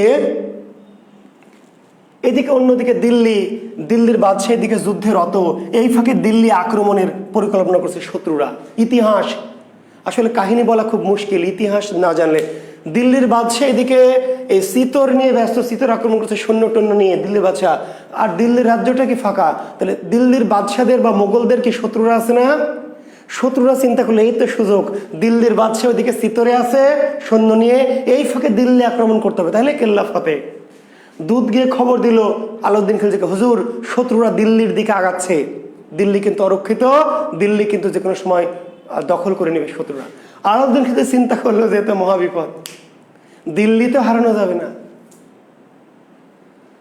বুঝেন নাই, আমের লোভে ছালা হারানো যাবে না, ছালা থাকলে আম কুড়ানো যাবে, ছালাই নাই, সামান্য একটা মেয়ের জন্য, নারীর জন্য পুরো দিল্লি হারাবো। দিল্লির যদি রাজত্বই হারায় তাহলে তো এটাও পাবো না, দিল্লির রাজত্ব থাকলে তো হয়তো পাওয়ার সুযোগ থাকবে, রাজত্ব যদি হারায় তাহলে তো ঝামেলা। কাজেই চিতোরের রত্নসেনের কাছে একটা সন্ধির প্রস্তাব পড়লো আলাউদ্দিন খিলজি, দেখো তুমি তোমার এই স্ত্রীকে যে পাঠাবা না, এর জন্য যখন এতই স্ত্রী রক্ষার জন্য যখন এতই তুমি প্রাণপণ করেছো, ঠিক আছে যাও, তোমার স্ত্রী আমি চাই না আর, কিন্তু তুমি ওর বশ্যতা স্বীকার করো। আলাউদ্দিন খিলজির বশ্যতা স্বীকার করো। রত্নসেন বলছে, আমি তো আপনার বশ্যতা হুজুর আগেও স্বীকার করেছি, এখনো স্বীকার করছি, ভবিষ্যতে স্বীকার করবো, বশ্যতা স্বীকার করতে আমার সমস্যা নেই, আপনাকে খাজনা দিব, ট্যাক্স দিব, কর দিব, আপনার মতো সবই চলবো, কিন্তু স্ত্রী দিব না। বলছে স্ত্রী দিতে হবে না, তোমার স্ত্রী তুমি রাখো ভাই, তুমি আমার বশ্যতা স্বীকার করো। বলছে হুজুর তথাস্তু। এবার রত্নসেনের কি যেন একটু হঠাৎ মনে হলো, বললো যে হুজুর আপনি এত দূর থেকে আমার রাজ্যের কাছে এসেছিলেন, দিল্লির বাদশাহ আপনি, তো এসে চলে যাবেন, তো একটু আমার দরবারে একটু আতিথেয়তা দিব আপনাকে। চিতোর রাজ্যে এসেছেন আপনি, দিল্লি থেকে এত দূর যুদ্ধ করলেন, এতদিন আপনাকে যুদ্ধের যদি সন্ধি হলো, আপনি একটা দিন শুধু আমার এই দরবারে আসবেন, আপনাকে একটু আতিথেয়তা, একটু খেদমত করব। ঠিক আছে, আলাউদ্দিন খিলজি চিতোরের খাস কামরায় তাকে রাখা হলো। 100টা সুন্দরী দাসী, 100টা সবচেয়ে সুন্দরী দাসী বেছে বেছে দেওয়া হলো তার সেবায়। কেউ হাত টেপে, কেউ পা টেপে, কেউ শরীর টেপে, কেউ আঙ্গুর টেপে মুখে, কেউ সারাব টেপে ইত্যাদি। সেই দাসীরা মহা খুশি। আলাউদ্দিন খিলজি দিল্লির বাদশার গা হাত পা টিপতে পেরে দাসীরা মহা আনন্দিত, কারণ সব দাসীর কপালে আলাউদ্দিন খিলজির হাত পা টেপা সৌভাগ্য কি হয় না। দাসীরা গিয়ে আবার অন্য দাসীদের কাছে গল্প করছে, ওরে আল্লাহ আলাউদ্দিন খিলজি কি সুন্দর, কি স্মার্ট, কি হ্যান্ডসাম, ওরে আল্লাহ গল্প করছে।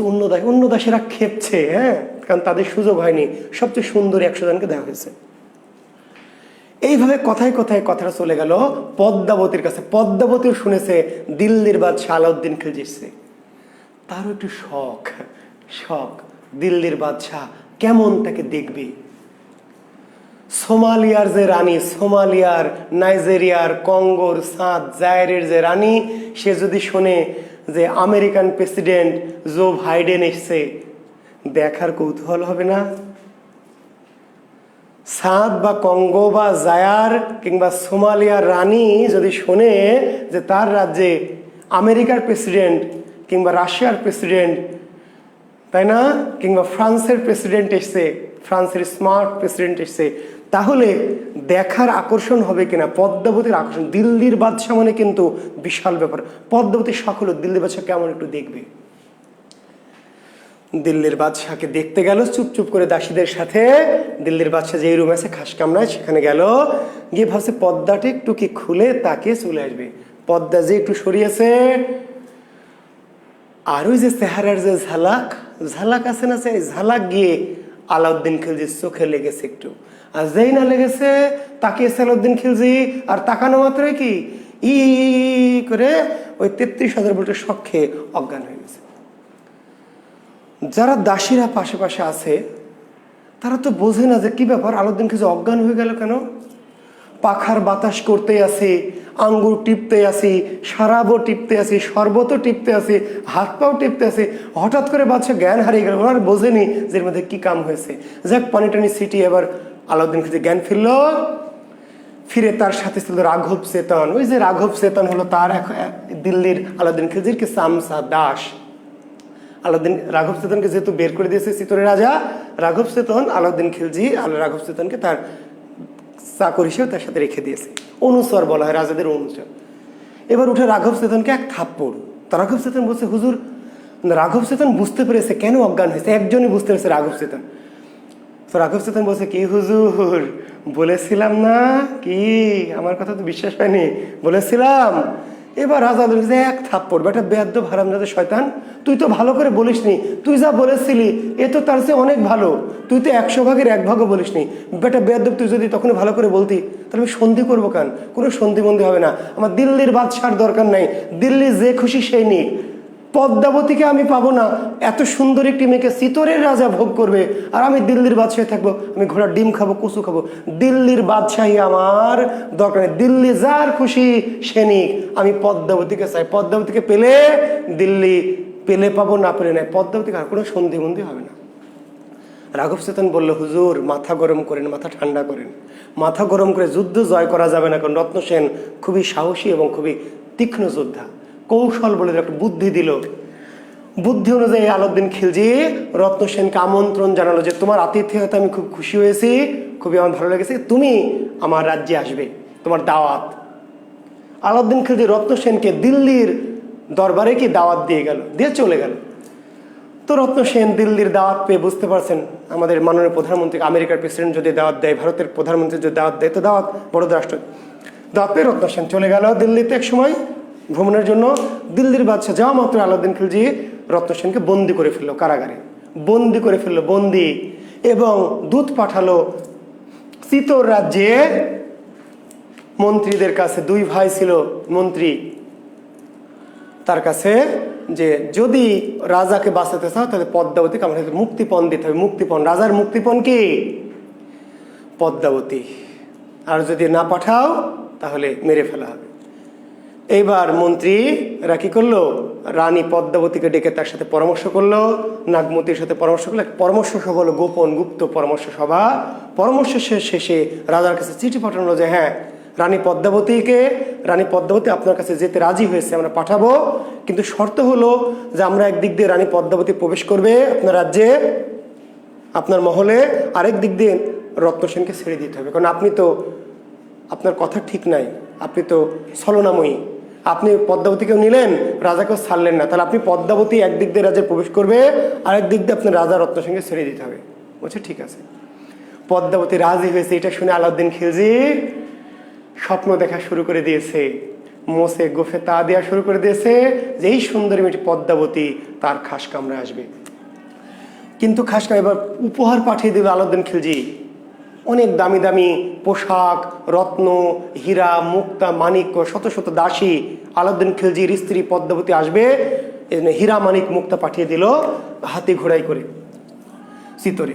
এবার চিতর রাজ্য থেকে পদ্মাবতী একদিন সেজে গুজে, বুঝতে পারলেন, সুন্দর পোশাক পরে, অলংকার পরে, 16,000 দাসী সাথে করে হাতি ঘোড়ায় সোনা রূপা হীরা জহরত মণিমুক্তা নিয়ে দিল্লিতে প্রবেশ করছে। দিল্লিতে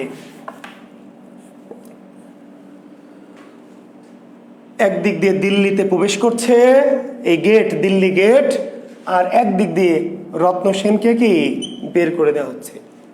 রত্ন সেন কিন্তু জানে না যে কাহিনী কি ঘটছে, জানে শুধু কে, ওই যে মন্ত্রী দুই ভাই এবং নাগমতী আর পদ্মাবতী। পদ্মাবতী ঢুকে গেল রাজ্যে, রত্ন সেনকে নিয়ে। গোরা আর বাদিলা দুই ভাইয়ের নাম, চরিত্রের জন্য তাকে গোরা আর কি বাদিলা, বা গোরা আর বাদল। গোরা আর বাদল এই দুই ভাই মন্ত্রী, রত্ন সেন চিতোরের মন্ত্রী। যাই বাদিলা কি করলো, রত্ন সেনকে নিয়ে রাজ্যে চলে গেল। আচ্ছা, আর 16,000 দাসী নিয়ে দিল্লির বাদশার দরবারে ঢুকে গেল কে, পদ্মাবতী। এবার পদ্মাবতীকে নিয়ে যাওয়া হলো রাজা আলাউদ্দিন খিলজির খাস কামরায়। আলাউদ্দিন খিলজির খাস কামরা, আলাউদ্দিন খিলজি অপেক্ষা করছে অধীর আগ্রহে, অধীর। এইবার পদ্মাবতী আলাউদ্দিনের খাস কামরায় গিয়ে তার যে সুসজ্জিত রত্ন মণিমুক্তা খচিত পুষ্প খচিত বিছানায় গিয়ে বসলো। এরপরে কি আর বলবো, বলতাম নি না না তোরা বজ্জাত আছিস না, কইতাম নি। আচ্ছা, না করলে আপনারা তো বোঝেন সবই। যে এইবার আলাউদ্দিন খিলজি নেকাব পরে গেছে, পদ্মাবতী নেকাব খোলা শুরু করলো। অনেকগুলো 100টা নেকাব পরে গেছে, একটা খুলে আবার খুলতে তবু মহানন্দে খুলছে নেকাব। 100তম নেকাব খুলে দেখে পদ্মাবতী না। কে? সকিনা। পদ্মাবতী না, দাসী সকিনাকে পদ্মাবতীর মতো পোশাক আশাক পরিয়ে, অলংকার গহনা পরিয়ে, নেকাব দিয়ে ঢেকে আলাউদ্দিন খিলজির দরবারে পাঠিয়ে দেওয়া হয়েছে। পদ্মাবতী আসেনি, সবই কি চালাকি, টিট ফর ট্যাট। এবং এই বুদ্ধিটা কার? পদ্মাবতীর নিজেরই। পদ্মাবতী কিন্তু সুন্দরী শুধু না, বিদ্বান, বিচক্ষণ, বুঝতে পারলেন? এইবার তো মাথায় নষ্ট মামা, আলাউদ্দিন খিলজির মাথা পুরায় গরম। চাইলাম কাকে আর পাইলাম কাকে। এইবার ক্রুদ্ধ হলো বাদশাহ আলাউদ্দিন খিলজি। ওই যে 16,000 দাসী বলে যারা এসেছিল, আসলে একটা দাসী না, সব দাসীর ছদ্মবেশে নেকাব পরে যারা এসছে সব দাসা, সব সৈন্য। আর যে ওই যে হীরা জহরত মণিমুক্ত অলংকার বলে যে পুটলিগুলো নিয়ে আসা হয়েছে ঘোড়া, উটের, গাধার পিঠে করে, ওইগুলো মধ্যে সব অস্ত্র, তরোয়াল ইত্যাদি। এবার যুদ্ধ শুরু হলো আলাউদ্দিন খিলজির সাথে। এই গোরা তার সৈন্যদের নিয়ে যুদ্ধ শুরু হলো। প্রচন্ড যুদ্ধ চলতে থাকলো। এদিকে যুদ্ধ চলছে আর ওইদিকে চিতোর রাজ্যে চলে গেছে। যুদ্ধের দিকে চলুক আর ওইদিকে চিতোর রাজ্যে চলে গেছে রত্ন সেন রাজ্যে গিয়ে। কিন্তু এই যে রাজা নাই, মন্ত্রীরা নাই রাজ্যে, চিতোর রাজ্যে রাজা নাই, রত্ন সেনও নাই, গোরা বাদিল দুই ভাই মন্ত্রী তারাও নাই, সৈন্যরাও নাই, রাজ্য ফাঁকা। আছে কিছু দাসী আর নাগমতী আর রানী পদ্মাবতী। পাশের রাজ্যের কুম্ভিলনের রাজা দেওপাল, চিতোরের পাশে একটি ছোট রাজ্যের নাম কি? কুম্ভিলন। এই কুম্ভিলন রাজ্যের রাজার নাম কি? দেওপাল চিন্তা করলো এটাই আখেরি সুযোগ, এমন সুযোগ আর পাওয়া যাবে না। এই দেওপাল পদ্মাবতীকে পাওয়ার জন্য চিতোর রাজ্য আক্রমণ করলো। যে পদ্মাবতীকে না পাইলে রাজত্ব করে কি লাভ, একদিনের জন্য যদি পাই তাও অনেক। চিতোর রাজ্য আক্রমণ করলো কুম্ভিলনের রাজা দেওপাল, ছোট রাজ্যের রাজা আক্রমণ করলো। পদ্মাবতী একা হলো, পদ্মাবতী সমর কৌশলা, বিদ্যা, প্রচুর সমর বিদ্যা জানে, যুদ্ধ করতে জানে। পদ্মাবতী তার যে সহচর অনুচররা ছিল, তার যারা বডিগার্ড মেয়ে দাসীরা ছিল, তাদেরকে নিয়ে যুদ্ধ করে দেওপালের সাথে যুদ্ধ করে কিছুক্ষণ আটকে রাখলো। এর মধ্যে রত্ন সেন এর মধ্যে চলে এসে দেখে যে অবস্থা, দেখে মাথায় নষ্ট, যে ছোট একটা রাজা দেওপাল, জমিদার টাইপের রাজা, সে আমার রাজ্য আক্রমণ করেছে। এবার রত্ন সেনের সাথে দেওপালের যুদ্ধ হলো, প্রচন্ড যুদ্ধ। দেওপাল মারা গেল। দেওপালের একটা অস্ত্রের আঘাতে সে রত্ন সেনের উরুতে এসে লাগলো। উরু এমনভাবে মারাত্মক আহত হলেন, মৃত্যুসজ্জায় চলে গেলেন, মৃত্যুসজ্জায় পড়ে গেলেন রত্ন সেন। আর ওইদিকে দিল্লির বাদশাহ কি গোরার সাথে যুদ্ধ করে, মন্ত্রী গোরা যুদ্ধ করলো এবং একসময় দিল্লির বাদশাহ গোরা মারা গেল এবং চিতোরের সৈন্যদের পরাজয় হলো। দিল্লির বাদশাহ এবার সৈন্য নিয়ে ক্রুদ্ধ হয়ে, মহা তেজে রেগে ক্ষিপ্ত হয়ে আসছে চিতোর। এইবার চিতোর রাজ্য একেবারে কি করবে? ধ্বংস করে দেবে। বেটারা আমার সাথে চালাকি। এই খবর দুধ দিল যে দিল্লির বাদশা আলাউদ্দিন খিলজি লক্ষাধিক সৈন্য নিয়ে চিত্তরাজ আক্রমণ করে ভস্মীভূত করার জন্য আসছে। আর এইদিকে রত্ন সেনের অবস্থা, এবং সে রত্ন সেন মারা গেলেন। যখন রত্ন সেন মারা গেলেন, দুধ আলাউদ্দিন খিলজির দুধ গিয়ে খবর দিল আলাউদ্দিন খিলজিকে যে রত্ন সেন মারা গেছে।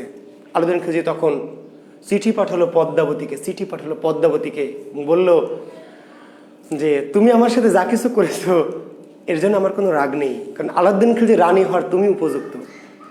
শুধু সৌন্দর্য দেখে তো আমি অভিভূত ছিলাম, তোমার যে কৌশল, তোমার যে জ্ঞান, তোমার যে চাতুরতা, সেইটা দেখে আমি এতই মুগ্ধ হয়েছি, এবং তোমাকে ছাড়া আমি পৃথিবীতে আর কাউকে ভাবি না। যেহেতু তোমার রাজা মারা গেছেন, কাজেই তুমি প্রস্তুত হও, তুমি আমার দিল্লির মোগল বাদশার খাস রানী হবে। খাস রানী, সবচেয়ে বড় রানীকে বলে খাস রানী। তুমি তৈরি হও, তোমার প্রতি আমার কোনো রাগ বা ক্ষোভ নেই, আমি বরং তোমার এই চাতুরতায়, তোমার বুদ্ধিতে আরো খুশি হয়েছি। চিঠি পাঠালো পদ্মাবতীর কাছে, এবং এটি কিন্তু ট্র্যাডিশন, রানীর খুশি হওয়ার কথা ছিল।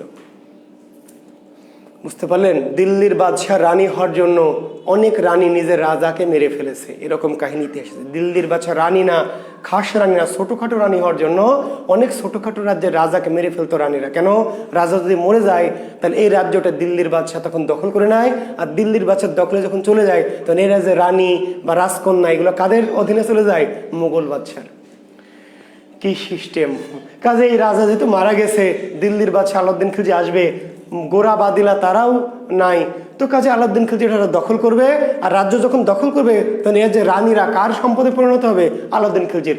কাজে রানীরা মহানন্দে সেজন্য অপেক্ষা করবে, এটি ছিল ট্র্যাডিশন। কিন্তু পদ্মাবতী দিল্লির বাদশার প্রস্তাবে রাজি হলো না, বরং কি করলো? নাগমতিকে উদ্বুদ্ধ করলো, বললো সহমরণে যাব, সহমরণ। এবং শুধু তাই না, চিত্তরাজের রত্ন সেনের আরো 1600 রানী ছিল, 1600 রানী, 1600। রত্ন সেনের রানী কয়জন? মাত্র 1600। আরো অন্যান্য শাক রানী, কচু রানী, ঘসু রানী, সুরানী, যে এরকম 16। সবাইকে প্রলুব্ধ করলো যে দেখো রাজা তো মারা গেছে, কাজে এখন দিল্লির বাদশাহ আলাউদ্দিন খিলজি আসছে আমাদের রাজ্য দখল করতে। রাজ্যটা দখল করে নিলে আমাদের সবাইকে কিন্তু আলাউদ্দিন খিলজির কি রানী বা দাসী হিসাবে থাকতে হবে। কাজেই আমরা আমাদের সতীত্ব, আমাদের পাতিব্রত্যকে নষ্ট হতে দিব না। তখন 1601টা চিতা জ্বালানো হলো, 1601টা চিতা তৈরি করা হলো। কতটা চিতা? 1601।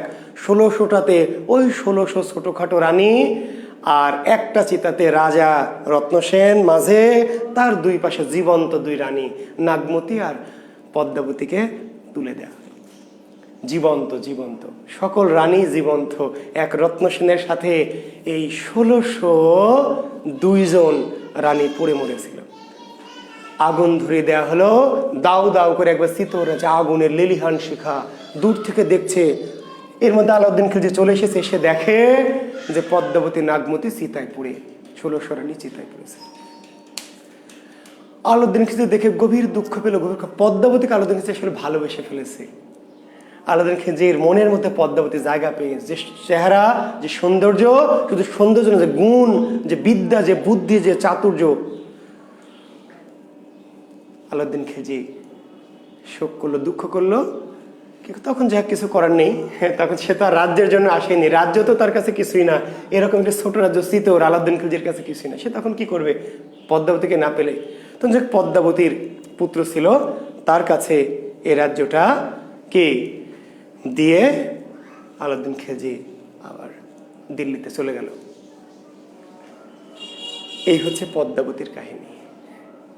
তো পদ্মাবতী এত বিখ্যাত, কেন এত বিখ্যাত? যে পাতিব্রত্য, এত সুন্দরী এবং এত বিদ্বান চৌকস মেয়েটি, যে গোটা দিল্লির বাদশার প্রধান সাম্রাজ্ঞী হতে পারত, খাস রানী হতে পারত, এবং যার জন্য তার স্বামীকে মারতেও হয়নি, স্বামীকে ত্যাগ করতে, স্বামী তো মরে গেছে, তাহলে অনায়াসে সে দিল্লির বাদশার খাস রানী হতে পারত। কিন্তু সেগুলো প্রলোভনকে কি নিজে তার সতীত্ব প্রাতিবত্য রক্ষার জন্য চিতার আগুনে আত্মাহুতি দিয়েছে। এই যে আত্মাহুতি রাজপুত রমণীর, এই যে স্বামীর জন্য, এই কারণে কিন্তু পদ্মাবতী ভারতীয় উপমহাদেশের বিখ্যাত মিথ। তো ধন্যবাদ শিক্ষার্থী বন্ধু। আজ যেহেতু অনেক সময় পেরিয়ে গেছে, মধ্যযুগের মুসলিম সাহিত্য প্রায় শেষ, প্রায় আর হয়তো 5-10 মিনিট আগার দিন শুরুতে একটু বলে আজকে আর আগাচ্ছি না, আমি শেষ করব। তো সে পর্যন্ত সবাই ভালো থাকবে, সুস্থ থাকবে, সুন্দর থাকবে। আল্লাহ হাফিজ, ধন্যবাদ।